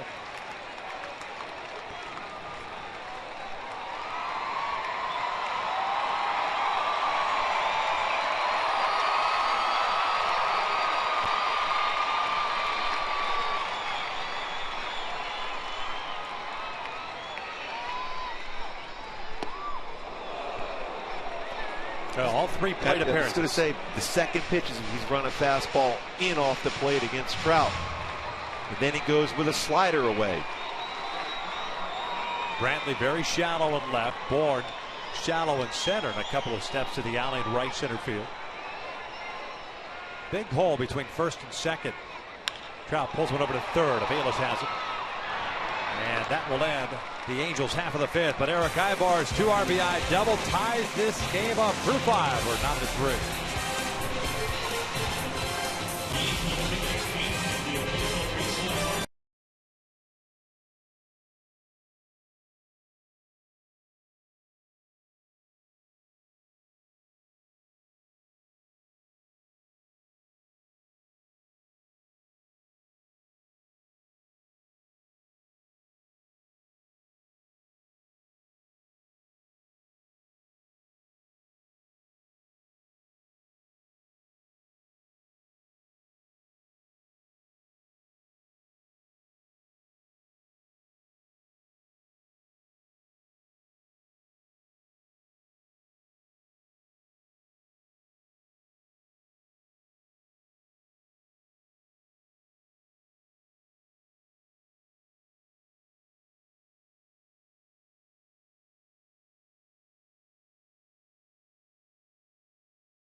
Angels baseball is brought to you by the Dodge Challenger. Visit Dodge.com or your local dealer today.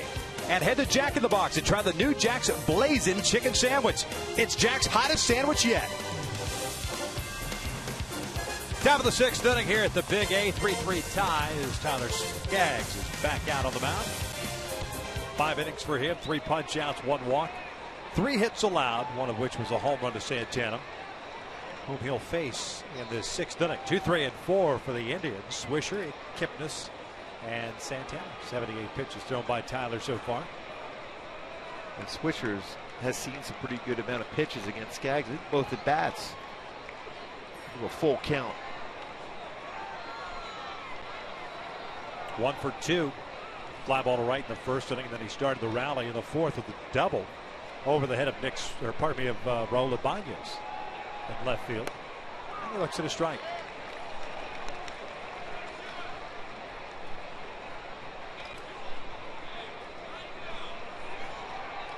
Double that Swisher picked up in that 4th inning, his 7th of the year. Scored on the Santana home run.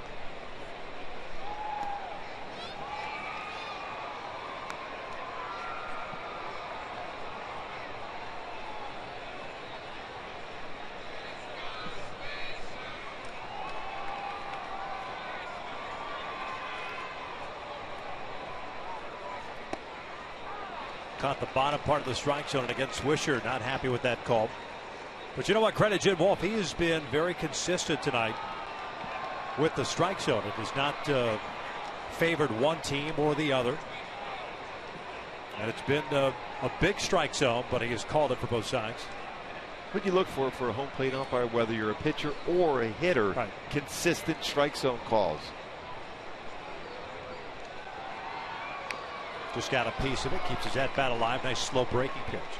That's why I always, you get guys that might complain after a game, whether it was a position player or a pitcher.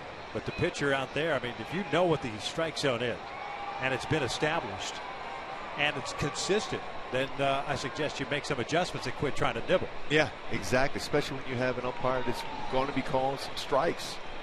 Use that to your advantage. This one's fouled off on the first base side.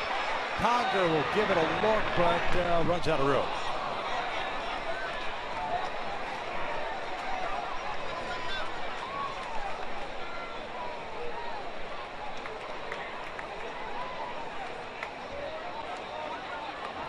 Nice effort by Hank. Going all out all the time. Yes, he does. Brought the mask a long way, too. Umpires always love that because they're waiting for the catcher to fire the mask away. Yes. And yet they've got to continue and follow the baseball as well. Bouncer up the third base line, foul. Especially you can either get hit by the mask or step on it as you're trying to watch and see if the catcher is able to make the play on the pop-up.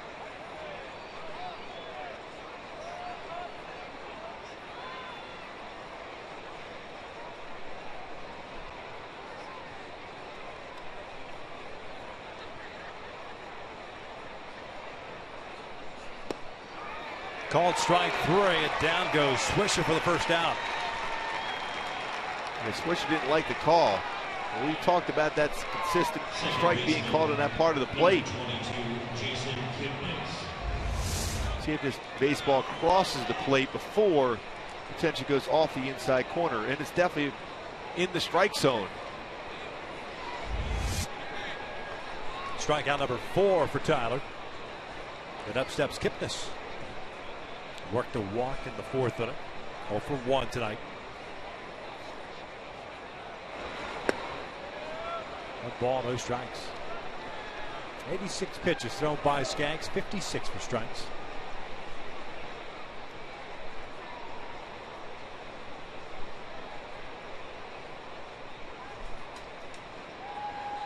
Odd stat for a guy like Kipnis, who fairly level swing, good batting average type. You would think in this ballpark with the big alleys, gap to gap type hitter, this would be a good yard. Credit the Angel pitchers against him. That's what it comes down to. Yeah, that kind of gets lost sometimes in translation. Great numbers at this ballpark, or bad numbers in this ballpark. Has nothing to do with the staff or anything. No, exactly. Never does. No, it's the ballpark. It's the ballpark. You see the ball well, or you don't see the ball well. Well, maybe the guy on the mound is making sure you don't see the ball well. That's right. Yeah, when Raul signed here, everyone was talking about great numbers at the Big A. Well, that's not a good thing, man. Yeah. That means he was doing it against the Angels staff. 1-2. Called strike 3, and he knew it. 2 down. It's 3 strikeouts called looking for Skaggs of his 5 punchies. Good movement on that fastball. Ball's right in the middle of the plate. Oh, you wonder if Hank's dealing with a sore thumb. Because a lot of times you see catchers kind of turn that glove counterclockwise, kind of around the baseball and frame it on that inside corner. Yeah, because it's difficult at times to get those borderline corner pitches when you do that with your glove.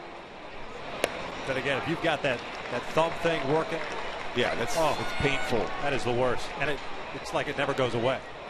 Because you're always continually catching. Yep. Especially with some of these good fastballs you're going to see from the staff. What's that sinking fastball here? That had good action on. That's a good miss. Yep. Now it's not a strike, but it's a perfect spot. Because if he swings at that, that's a ground ball. It also gives Tyler the opportunity to go 4-seam fastball away, giving the hitter that same appearance. Thinking that pitch is going to dive out of the strike zone again. 1 ball, 1 strike. Santana 1 for 2. A home run last time up. And it was on a hanging breaking ball. Second of the year. Now it's 6 runs batted in. And at that point, it put the Indians up 3-1. But the Halos tied it up in the 5th.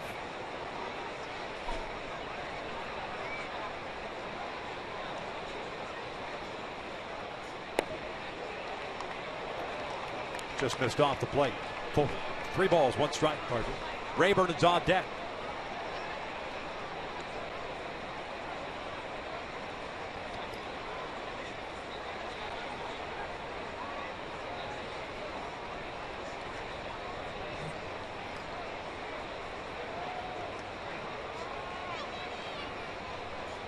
Ground ball toward the left side. Stewart with a diving stop from his backside, throws to first, and he throws it wide. Santana on his way to second, and he is safely in there. Pujols ended up throwing the ball there, but Ian Stewart, a terrific diving stop, and the throw nowhere near the bag. Well, he did everything he could. Full extension and a dive. It's one of those plays too with, well, there's no way Pujols can even get off the base anticipating it being that far away. He's right away pointing to make sure there's a guy at second base to make the play just in case the throw is there on time.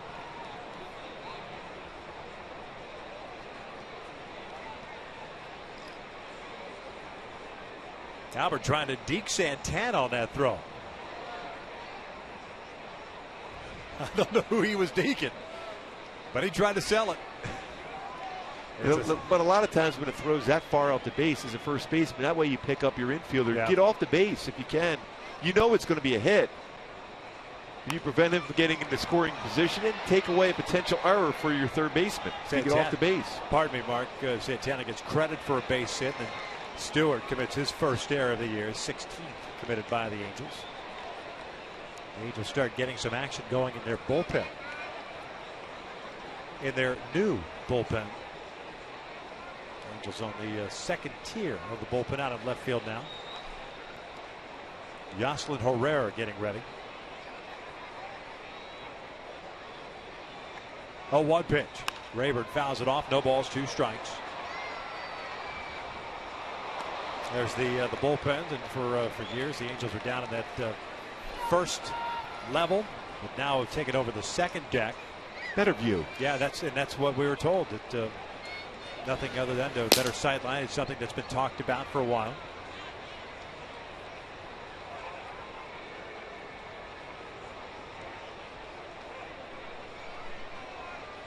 Go ahead run at second base. Rayburn, a strikeout, a fly ball to right.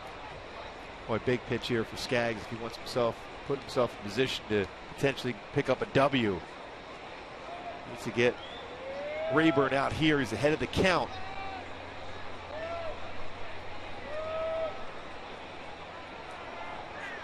This one's out toward right. J.B. Shuck is there. That'll end the inning. 6 solid for Tyler Skaggs. We'll head to the bottom of the 6th inning. Tied at 3.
Rookie Jose Abreu ripping up pitchers, hitting .264 with 10 home runs, 31 RBI for the rookie.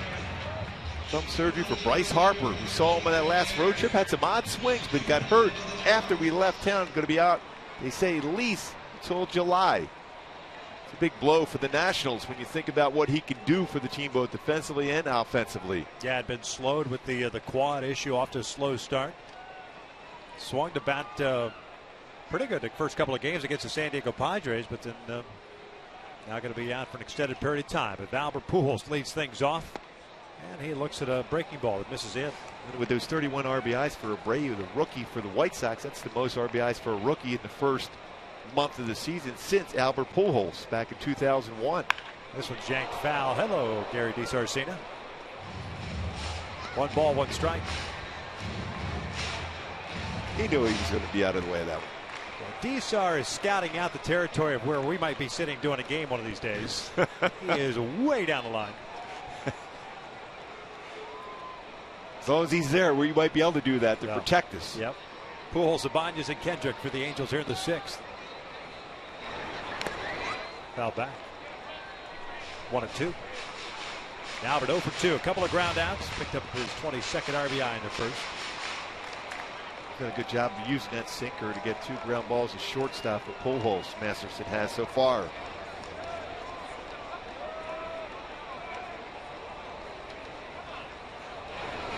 Breaking ball, tap foul.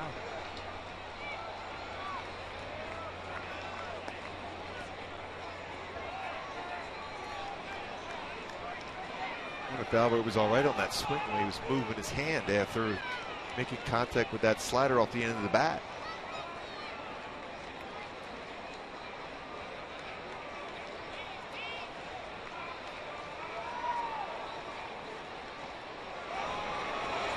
Breaking pitch out to left.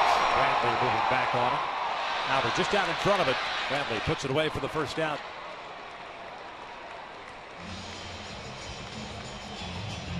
Yeah, Masterson not an easy guy to hit the ball out of the ballpark against. He's allowed 3 home runs this year. Generally a guy that keeps the ball in the yard. So you have the manufacture runs just like the Halos did in the 5th. A nice sacrifice bunt by Hank Conger, and Eric Ibar drives in 2 with a double. Ibanez 1 for 2, an infield base hit that went off the glove of Masterson in the 4th. Swing and a miss. Off speed pitch. This time Avila stays near the third base area. He's playing more towards short. Last time Ibanez was at that plate. 0-2. And the most home runs Masterson has ever given up in a season is 18 back in 2012, and that's over 206 innings pitched.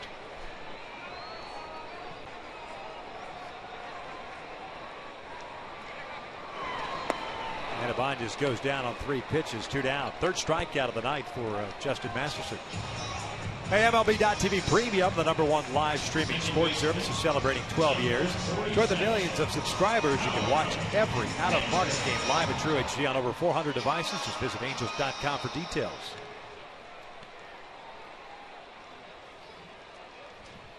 Been another solid performance for Justin Masterson, so make that 3 in a row for him, at least so far.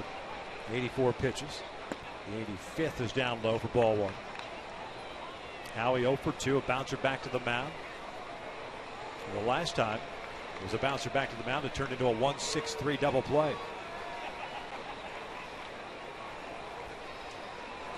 Howie hits one sharply to short. Cabrera has it. And the Angels go down in order. 6 in the books. We're still tied at 3.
presented by Ram Trucks.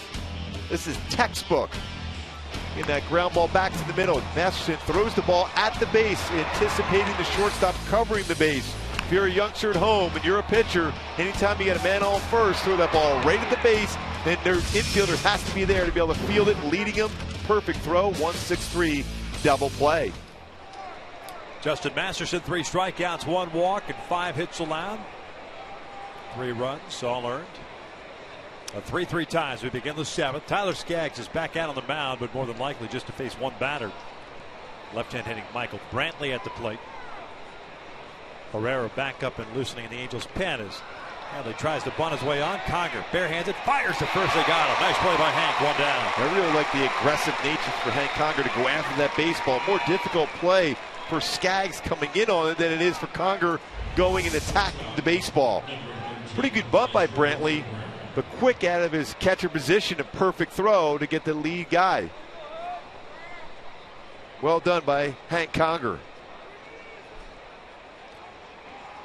So Skaggs remains in the game as Drupal Cabrera comes to the plate. Cabrera, the shortstop, a strikeout and a ground out. This one's out to right. JB shot giving chase. Has a beat on it, makes the catch.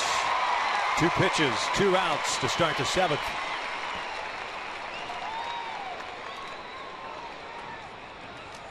Catcher, number 10, Jan Brons.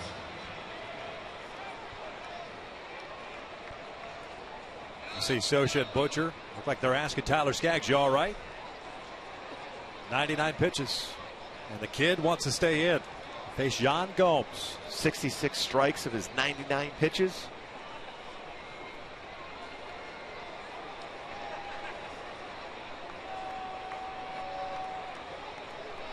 Gomes 1 for 2. A strikeout victim in the 3rd. Broke his bat and singled to center in the 5th. On the corner. Still good velocity. 91. Skaggs with 5 strikeouts and 1 walk. The walk coming to Kipnis in the 4th. 0-2. Well, that's a big breaking ball he has. Differential between his slow curveball and his fastball has been very good tonight.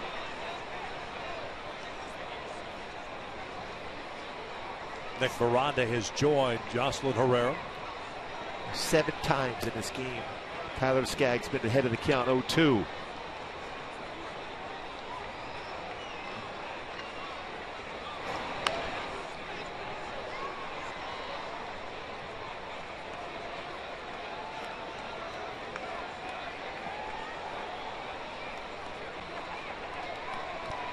Well, when you see a hitter on an 0-2 count swinging a breaking ball, a good breaking ball, your mindset is, I think I could bounce this breaking ball and get a swing and miss.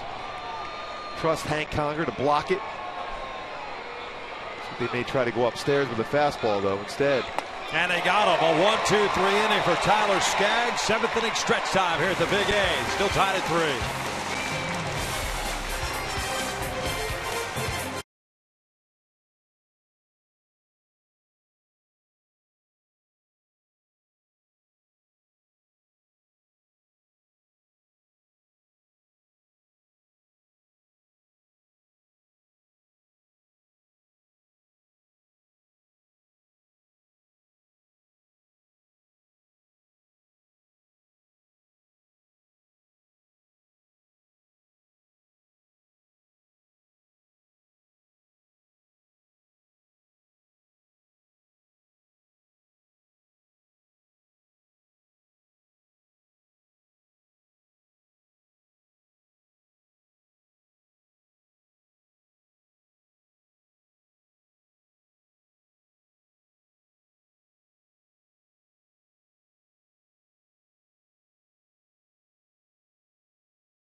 3 runs on 4 hits, including the home run to Santana, and finishes going with 6 strikeouts, and a great way to finish off 6-pitch 7th inning. Boy, he was fabulous tonight when you think about it. And that's averaging exactly 7 innings a start this season for Tyler Skaggs.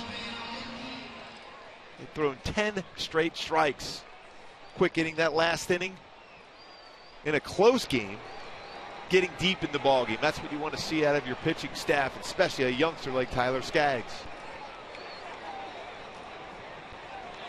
Ian Stewart to lead things off. He'll be followed by David Freese and Hank Conger. There was Stewart, who worked the walk in the 5th inning, leading off that frame, and eventually came around to score. The only walk that Masterson has issued.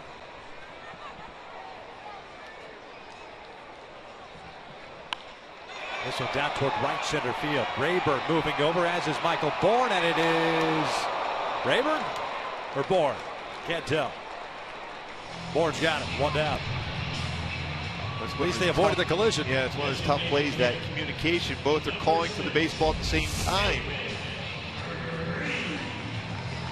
Rayburn just got out of the way at the end, and Bourne able to make a nice play on it. A clear view of the baseball. That's not an easy catch either. No. Right towards the heel of the glove itself. It's played by Bourne. First down in the 7th in the books. Here's David Freese, 2 for 2, a couple of singles and a run scored. 3 runs, 4 hits, no errors, 2 men left on base for Cleveland. 3 runs, 5 hits, 1 error, and the Angels have stranded 2.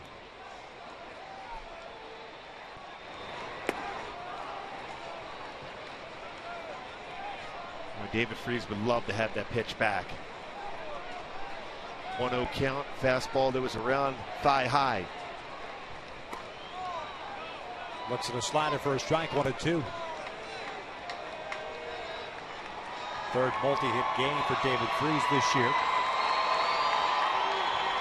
First one at Houston. Last one on April 15th. And he goes down swinging. Round number 2 as Masterson picks up his 4th strikeout. And that was his hard slider. The one he's had in the past. That was an 84-mile-an-hour slider. That's the pitch before the breaking ball at 81.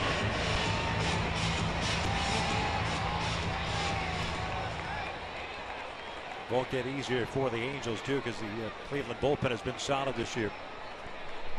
3.09 ERA, 6-4 record into the pen. Conger steps in with the bases clear.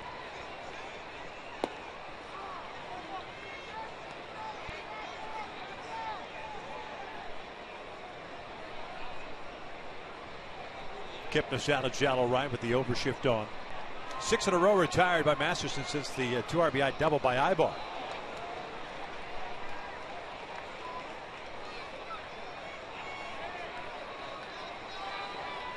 Next pitch will be the 95th.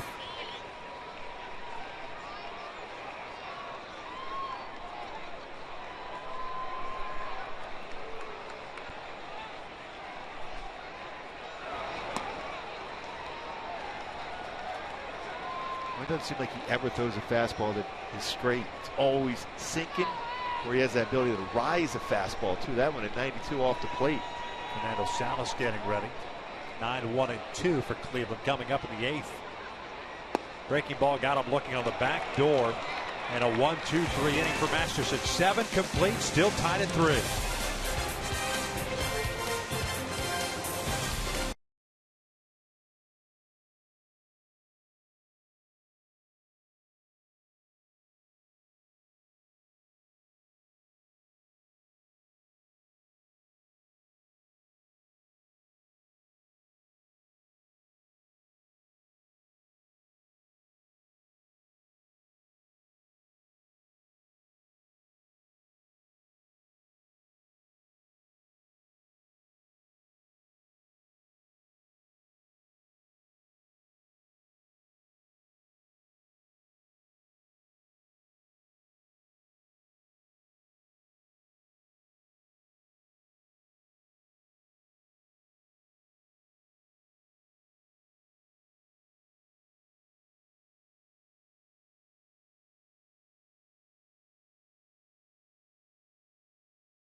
brought to you by Infinity, luxury cars that deliver inspired performance. And by AT&T Uverse TV. Check availability at 1-800-PICK-ATT.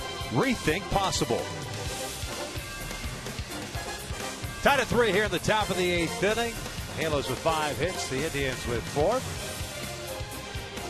Let's take a look at our AT&T Uverse Rewind. What a job by Tyler Skaggs. Real good breaking ball throughout the game. Spotted his fastball very well. His breaking ball 74 to 78, elevated his fastball, pitched inside extremely well. Ended up picking up 6 punch-outs during the course of the game for Tyler Skaggs, including his last 10 pitches he threw, all strikes. Finished off his game against Young Gomes with a swing and miss. Fernando Salas takes over on the mound. 1-0 record. 2.79 ERA. Last pitched against the Washington Nationals, and that was on that walk-off win on Wednesday. Faced one batter and gave up the base hit to Adam LaRoche.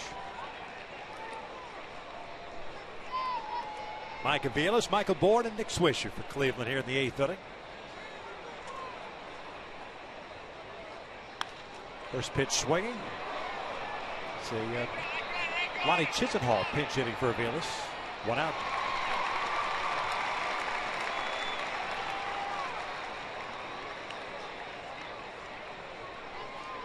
Center fielder, number 24, Michael Bourne. Chisenhall's the first out. Back to the top of the order we go on board.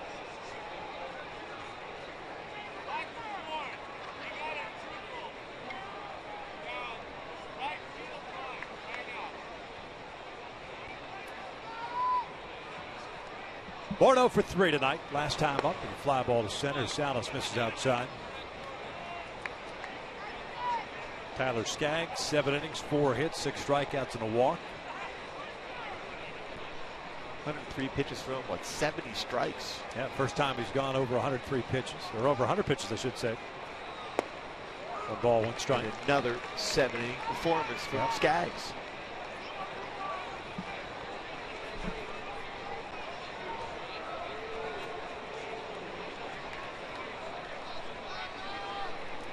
Angels in the bottom of the 8th inning will have 9, 1, and 2. Shuck, Ibar, and Trout, barring any pinch hitters.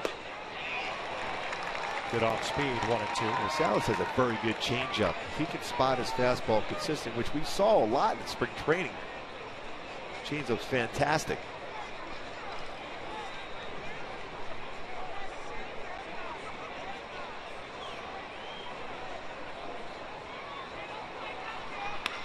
This one down to shallow center field. Trout coming on, and he will make the running catch for out number 2. Well, not many people have that type of closing speed to catch that baseball off the bat. I thought for sure, and even Michael Bourne, as he rounded first, thought he had a chance for a double potentially.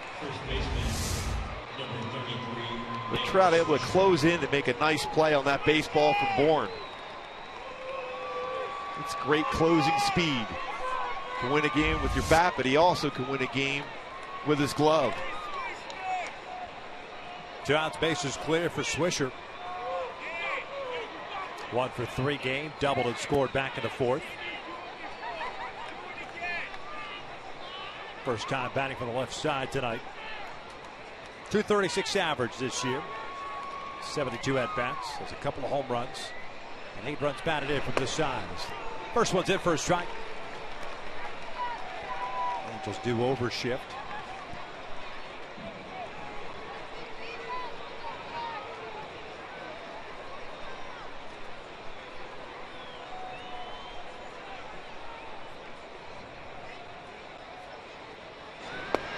Oh, 2.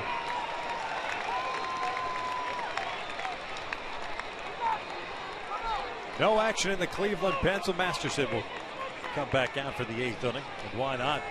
7 in a row retired by the big right-hander. Since the Ibar double, tied things up in the 5th with 2 outs. He had 3 complete games, 3 shutouts last season for Cleveland. So he's a guy that can go 9. Stick around after the last out. Angels live post game presented by your SoCal Mazda dealers. Tim Salmon is a motor. And you. Or you. Yeah, that's exactly what we need. Sorry. 1-2. Just off the plate. 2 balls, 2 strikes. Swisher struck out looking in the 6th inning. A call he did not like. Let Jim Wolf know about it as he walked back to the dugout.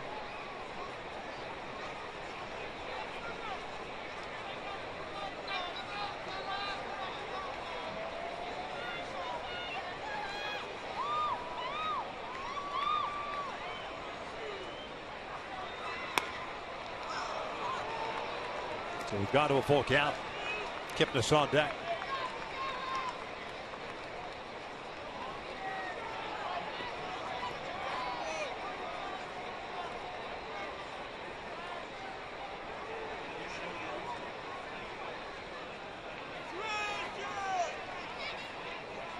Two fly ball outs for Salas. Here's the payoff. Swisher takes down low and he walked it. Not what you wanted to do. A 2-out walk bringing Kipnis to the plate. Hey, as promised early in the game, we have the ATT fan photo of the game. You can tweet your photo to #WestFanPhoto for a chance to have it shown in an upcoming game broadcast, and it's brought to you by AT&T. Nice. So that would have been at what, 497, 98? 97 before we left. Yep. Well, that was a lot of fun when Albert was able to get to the 500 club. 2 home runs in the same game. First one ever in Major League history to do so. 499, 500, same game. Kipnis shoots one out to left field.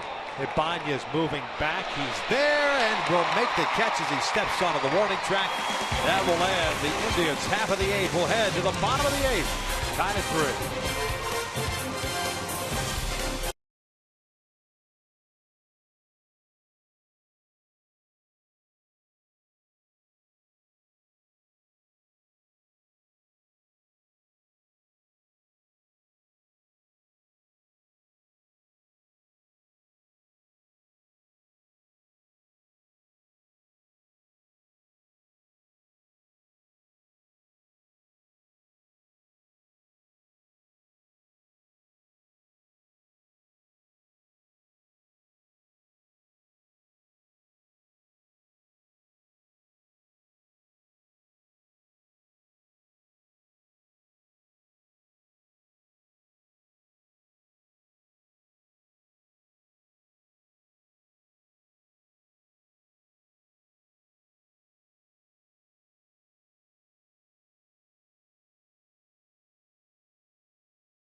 Allowed by Justin Masterson. A well-pitched game by both sides, Skaggs and Masterson. Freeze with the multi-hit game, his 3rd of the season. Then Ibanez, Trout, and Ibar with hits as well. Ibar's doubled, tied things up in the 5th. 96 pitches for the big right-hander. 7 innings, 5 hits, the 3 runs, 5 strikeouts, and a walk. Still waiting to see if J.B. Shuck will drag bunt at some point. I think that's a big play for him. Drag one down the first base line. Nope. Swinging first pitch, bounces it over to Swisher, bobbles in, and he will reach. That was a drag bunt swing. Swisher commits his 4th error. And the Angels have the potential go-ahead runner on base. Slow roller. That's why I thought maybe it wouldn't be a bad idea for Shuck to drag one down there. And Swisher tried to get himself into good position to flip that ball over. But he closed the glove before the baseball was in there. Yeah, it looked like he peeked up to see where Shuck and Masterson both were at. But to your point about Shuck dropping one down, considering the struggles he's had offensively to start this year. And you can track a baseball well and then force him to make a good play. See what happens even on a slow roller on a full swing from Shuck. Here's Ibar, Trout on deck. Lonnie Chisenhall stays in the game. He's at third base, and he's in about 3 or 4 steps on the grass at third base. Middle infielders Cabrera and Kipnis also cheating in a couple of steps. Good speed with Shuck at first. And Ibar at the plate. Shows bunt. Takes a strike.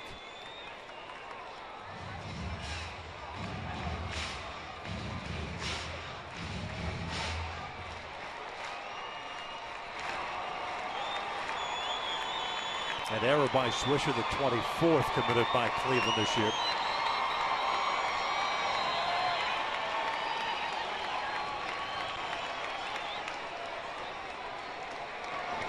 Ibar bounces one off the plate. Chisenhall's there to field it, throws over to first, and they get him. The sacrifice advances Shuck into scoring position. Well, it's a tough play. You haven't played the whole game. And a slow bunt like that, and they have to make a good throw with Ibar running down the line. Chisenhall did a nice play on that one. Frito on the plate, especially with Gomes going towards him. He's got to gather himself and make a strong throw to get Ibar out. Sacrifice done well by Eric Ibar. Well, you have first base open, Pujols on deck. Both guys have swung the bat 12, but both have struggled with men in scoring position. Trout 0 for 1 tonight with men in scoring position. Overall, 3 for 18 on the season.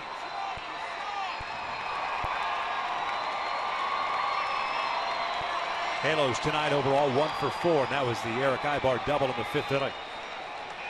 Mike tripled and scored in the 1st inning. 1 for 3 tonight. Takes a fastball for a strike. Outfield straight around for Cleveland, although Brantley and Bourne respectively on left and center. Very shallow. Swisher off the bag at first and off the line. 0-1. Slider nowhere near the strike zone, evens up the count.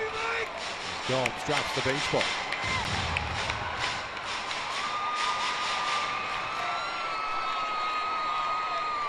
Joe Smith getting ready. Brian Shaw getting ready for Cleveland.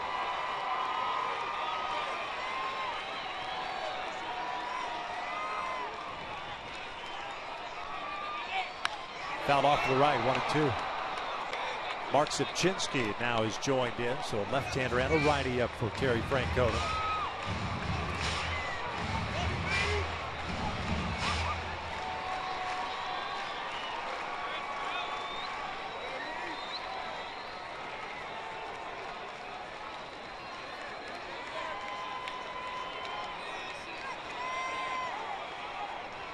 Kipnis trying to keep Shuck close to the bag at second.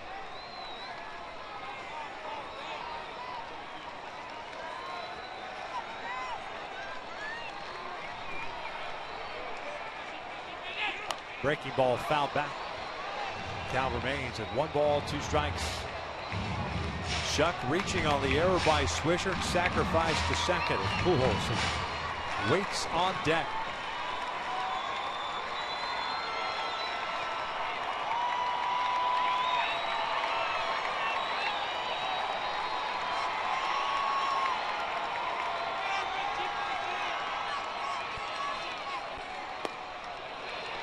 Two balls, 2 strikes.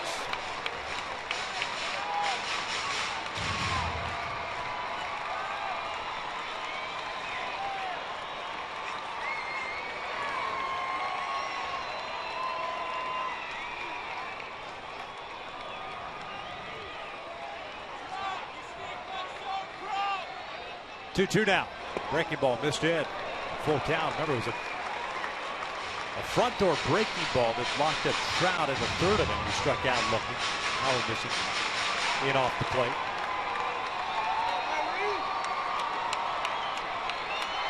With Masterson, you never know. Before he used to throw a lot more fastballs, but these are the points where he throws his slider. Gomes going inside. Now he's fouled off to the right. Went back to that fastball.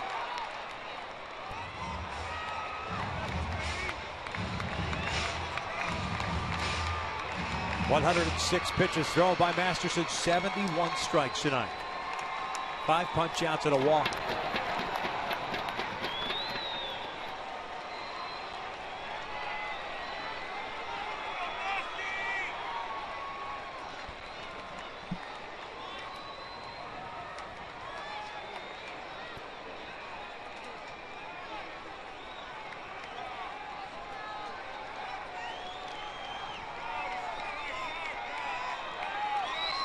Breaking pitch pulled through the hole on the left side of base hit.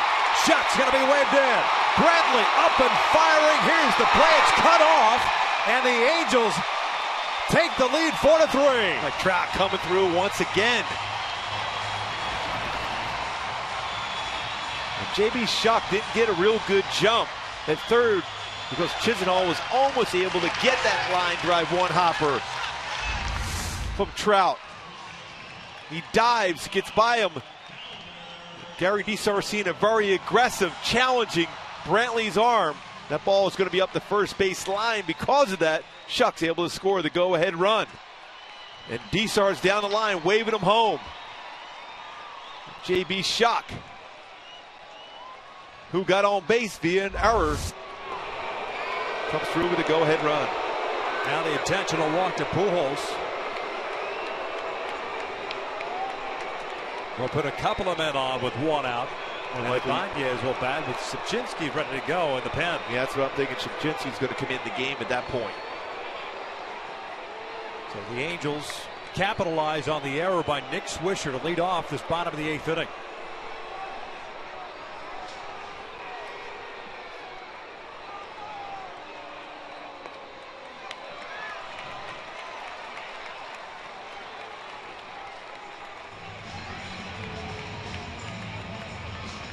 Pitching coach Mickey Callaway talking with Terry Francona.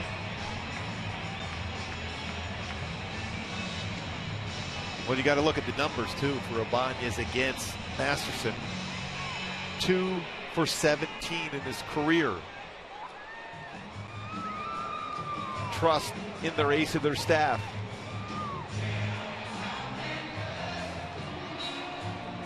We had a 3-2 count for Mike Trout after a fastball in. Make it 3-2. Did a nice job of getting a good part of the bat on the baseball. Fanacam will show just how good the approach was and how short the swing, and threw the baseball so well for Trout to get that by Chisenhall at third base. That is a short, compact, smooth swing from Mike Trout.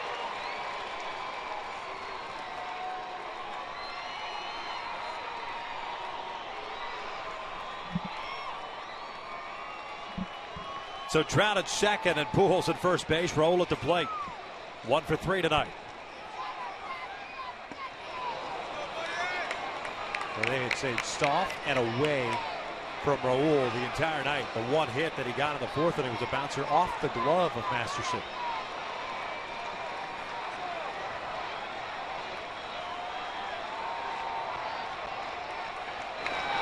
This is out to the alley in right center field. That'll split the outfielders and go to the wall.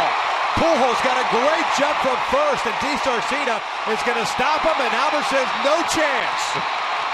I'm moving, and I'm not stopping. Raul Ibanez with a 2 RBI triple. Well, how often have we said that for Raul Ibanez in these big situations, coming through against a guy that he's not had a lot of success against? Right down the heart of the plate, and Ibanez jumps on it, splits the gap. And Albert Pujols, as he's going around third, DiSar's stopping him, but Albert says, you know what, I'm moving fast. This is as good as I'm going to get, and I'm going to score another run. So Terry Francona is coming out, and again, this all started courtesy of the error by Nick Swisher on the first pitch at the bottom of the 8th inning. The Halos have scored plenty. They lead at 6-3.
8th inning, one of which was unearned, courtesy of the arrow by Nick Swisher. 7 in the 3rd inning, 7 hits, 6 runs, 5 earned so far.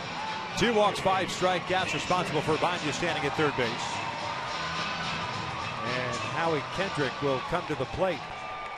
Colin Cowgill has come out and will pinch run for Raul Ibanez at third base. It's a big important run, especially with the infield in. The contact play will more than likely be on with 1 out. Ibanez with his first triple of the year, now with 17 runs batted in. Shaw, 12 games, 1-0 record. And a 1.54 ERA. A lot of cut fastballs, 88 to 94, slider, changeup. Now he fouls it back. Boy, Shaw has been tough against right-handed batters this year. Just 1 for 23 with 6 strikeouts. Look at those cut fastball after cut fastball.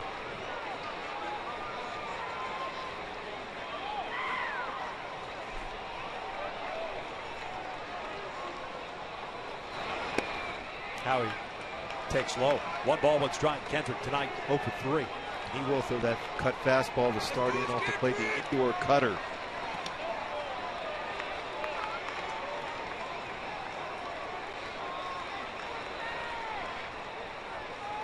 Slider missing away. 2 balls and a strike. Indians relievers have stranded a major league best 36 of 39 inherited runners so far this season, including 15 consecutive inherited runners going back to April 18th. Now the 2-1. That is off the plate. 3 balls and a strike. Stewart's on deck. 3 runs here in the 8th. 6-3 Angels. Looking for more.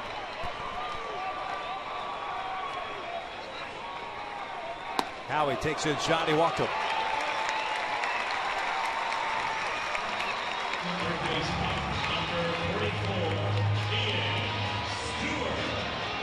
Just a second walk that Shaw has allowed in 11 2/3 innings. So 2 on now. Stewart at the plate. Stewart looking for the very least hit a fly ball to get Cowgill in.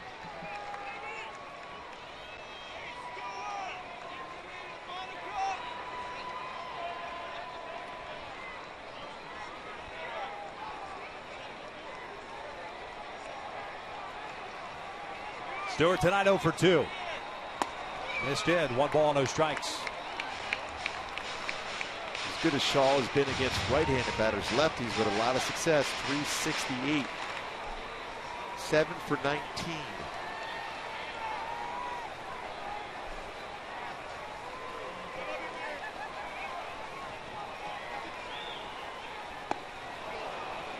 Evens up the count.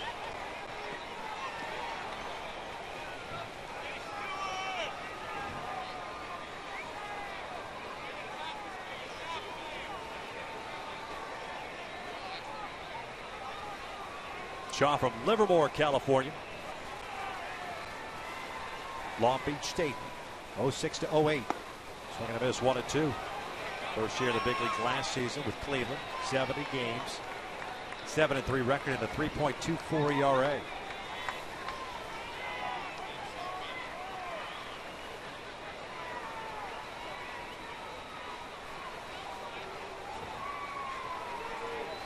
Shaw was part of that big 3-team deal. Cleveland, Cincinnati, and Arizona.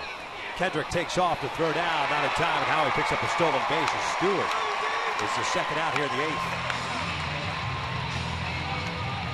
Get a big jump off of Shaw, whose times to the plate about average. High leg kick and a long throwing motion. It goes with a strong throw. No chance to get Howie.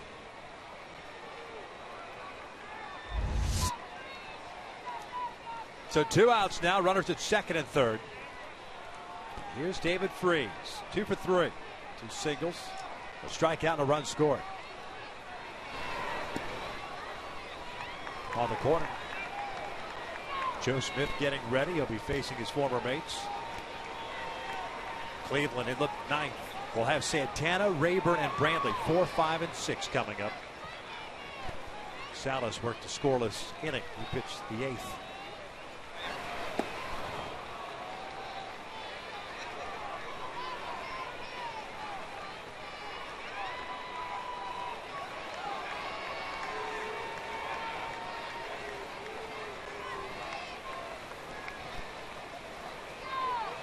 Raul Ibanez with the big 2 RBI triple. Giving the Angels some insurance. It was Trout single and put them up. Free strikes out swinging, and so he will head to the ninth with the Angels on top 6-3.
Angels Baseball is brought to you by AT&T, mobilizing your world, and by SoCal Toyota. Check out the new Fun to Drive 2014 Camry at your Toyota dealer today. We make it easy. And the Halos leading the Cleveland Indians here in the top of the ninth with Joe Smith taking over 6-3 lead for the Halos. Smith trying to get his first save wearing that Angel uniform, facing his former mates. Picked up 3 saves in his career, 3 with Cleveland last season. Like Trout with the big base hit. Raul Ibanez once again in clutch times, clutches up with a triple. Smith, the Cincinnati native, got to the big leagues with the New York Mets, but made a name for himself as a member of the Cleveland Indians bullpen. Now trying to close this one out. Carlos Santana, the DH, leading things off. Colin Cowgill, by the way, stays in the game. He's in right. J.B. Shuck shifts over to left. First one, strike one. Santana's home run in the 4th inning off Tyler Skaggs, but Cleveland up 3-1 at that point. Got a multi-hit game, 2 for 3. Now they're going to overshift with Ian Stewart moving over. Eric Ibar stays at the shortstop position. Stewart played some some second base in spring training. Down and in. It's 1 ball, 1 strike.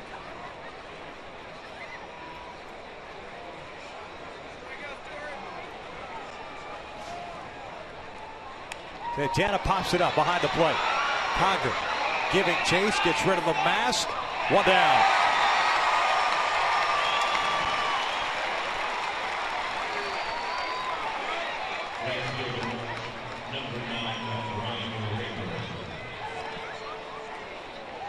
Hank able to pick that baseball right away.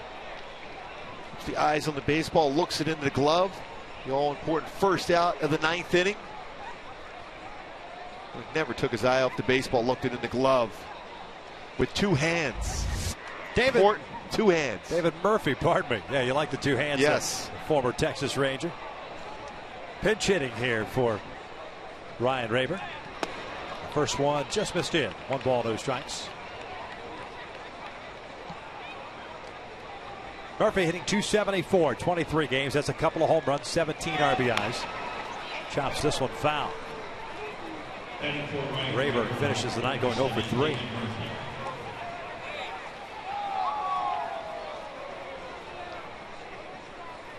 Nick Swisher's error opening things up for the Angels in the 8th inning as they sent 8 men to the plate, scoring 3 times. 2 earned, 1 unearned. Bouncer foul, 1-2.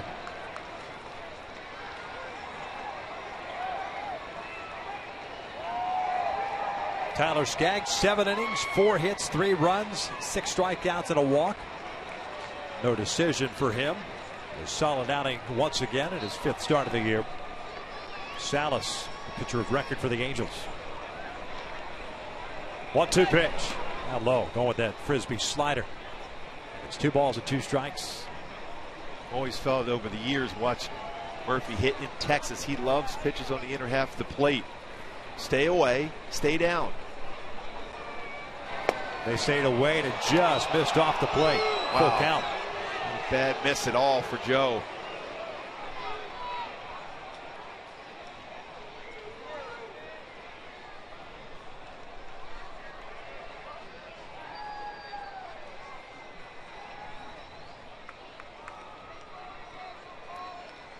First opportunity for Smith to close things out since being named the closer on Friday in New York, as this one's shot through the hole on the left side.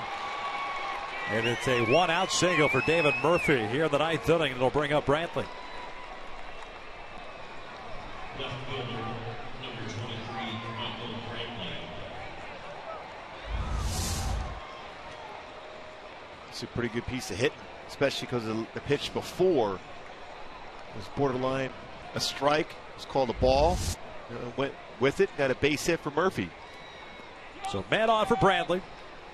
Indians left fielder 0 for 3 tonight. Tried to bunt his way on in the 7th inning. Nice play by Conger to retire him. No balls, 1 strike.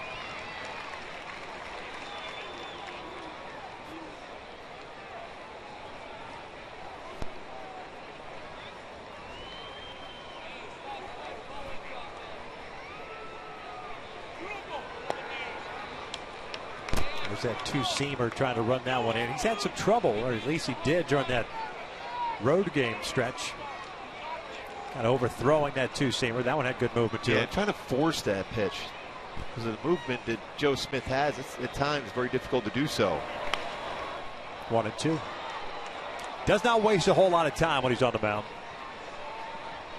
Something we've all talked about, how important that is for your defenders behind you when you work quickly.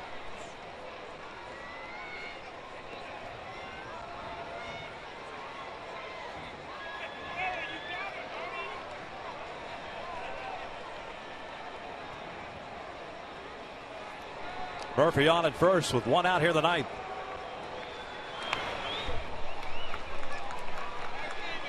Jared Weaver will be on the hill tomorrow night. Corey Kluber going for Cleveland. And then on Wednesday, remember, it's a late afternoon start, a 4:05 start here. Carlos Carrasco going for Cleveland, and C.J. Wilson on the mound for the Halos. Brantley has rounded into 3 double plays. Joe Smith is a guy that can get a ground ball. Able to finish it off with a ground ball double play. Another 1-2. Chopper toward first. Pujols has it to the backhand. Fires dive off for 1. Relay back to first. And Smith can't handle it. Brantley remains at first base, but there are 2 down.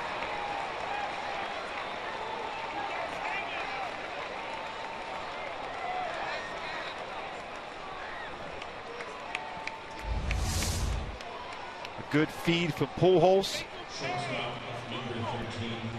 It's one of those tough plays. That's a tough one to give an error on Eric Ibar, really. I mean, Joe Smith is trying to find the base, but that's a pretty good throw.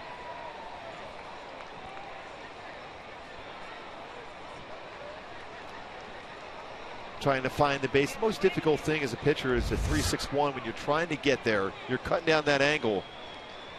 Well, with no advancement to second base, I thought the ball got into the dugout. No error on the play. So 2 outs. Brantley standing at first, and here's Cabrera, the shortstop. 0 for 3 tonight. A strikeout, a ground out, a fly ball to right.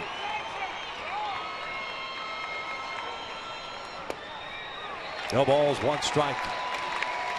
Just trying to snap this little 4-game losing streak against Cleveland. Mentioned just 2 and 4 against the Tribe last season. Here's the 0-1. Almost got him to chase. 1 ball, 1 strike. Brian Gorman, the elder statesman, this umpiring crew.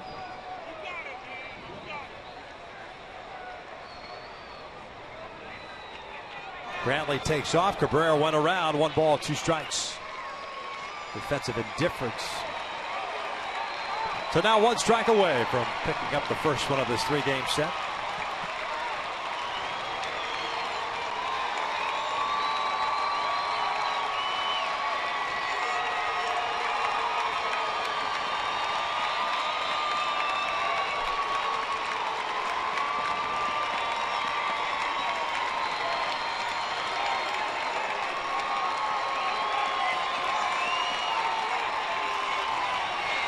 One-two from Smith. Fastball in tight. 2 balls, 2 strikes.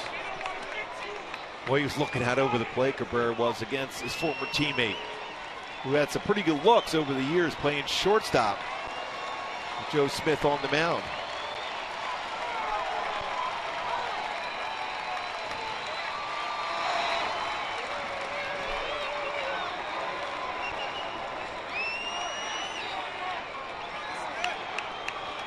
A 3-run 8th inning. The Angels up 6-3, and Smith trying to close it out. Trout and Ibanez coming through. 2-2, foul back.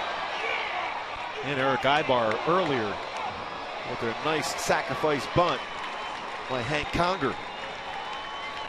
Put 2 men in scoring position. Eric Ibar against a guy that he had very little success against, but on that at bat he did. Angels had a 1-0 lead in the first. Cleveland took a 3-1 lead in the fourth. Ibar's double tied it up in the 5th.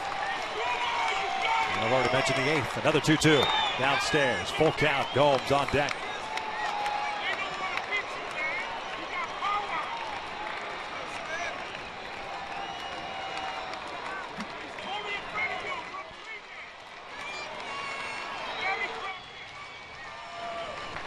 Payoff pitch. This is out toward right center field. Trout moving over. He's there. Light that baby up as the Angels take the first one against Cleveland. Final 6-3. Boy, the fellas got in real late this morning from New York, but they responded well here tonight. Great play by Mike Trout to finish it off. He's made a couple really good defensive plays, but also a big at bat, giving the Halos the lead in the 8th inning with the base hit by Chisenhall into the outfield. Then Raul Ibanez with a 2-run triple. Outstanding once again. Hit the big part of the game for Ibanez. Eric Ibar, we mentioned earlier. Joe Smith picking up his first save in that Halo uniform. Fernando Salas picks up the victory, now 2-0 on the season. Great job by Tyler Skaggs also. But one of those games in which a character builder game in which you get in that late, a tough series against New York, when you had a chance to potentially win all 3 in New York, you end up losing the last couple. The reality is come home, long homestand, pick up the victory. Albert Pujols with all those smiles. But what a job by everyone. The defense was very good throughout the game. Pitching solid, bullpen did its job tonight. Tyler Skaggs, 7 innings pitched. A big victory for the Halos to start this one off. And Fernando Salas picks up the victory, 2-0. Joe Smith, the save, but once again, Raul Ibanez with that big clutch hit. Triples, driving in 2. And Jose Mota's down there on the field right now with the man who picked up that victory here tonight, preserving it for it. Jose, take it away. Thanks a lot, Mark. Well, Joe Smith, welcome to the role that you, of course, have done before. But it's not the same to pitching with your former ball club, or is it? Oh, man, it's definitely different when they were coming into town, and I spent 5 years over there. So it was waking up this morning. I knew I was going to pitch. You just have one of those feelings, and it was a lot of fun, man. You talk about one of those feelings, about the feeling for the bullpen and how well they follow through after Skaggs' outing. Oh, it's been great, man. We got some guys that are rolling. We've got some guys that have thrown a lot the last couple of nights, but it was nice to see Salas come in there. His last few outings have been great, so we're going to start rolling, man. We got to. Somebody who was rolling is Tyler Skaggs. As an observer, as a Major League pitcher, what are you seeing in this 22-year-old? He's awesome, man. He pounds the strike zone. He's not scared of anybody. He's attacking hitters, and he wants the ball. He wants to pitch. He wants to pitch deep into ball games, and you just got to love his attitude and his work ethic. Sounds like Joe Smith. Thank you. All right, Jesse. Joe Smith gets it done for the Angels. We head on to Angels Live. Mark Gubiza will leave it up to Tim Salmon and Victor Rojas. Angels Live coming up right after this.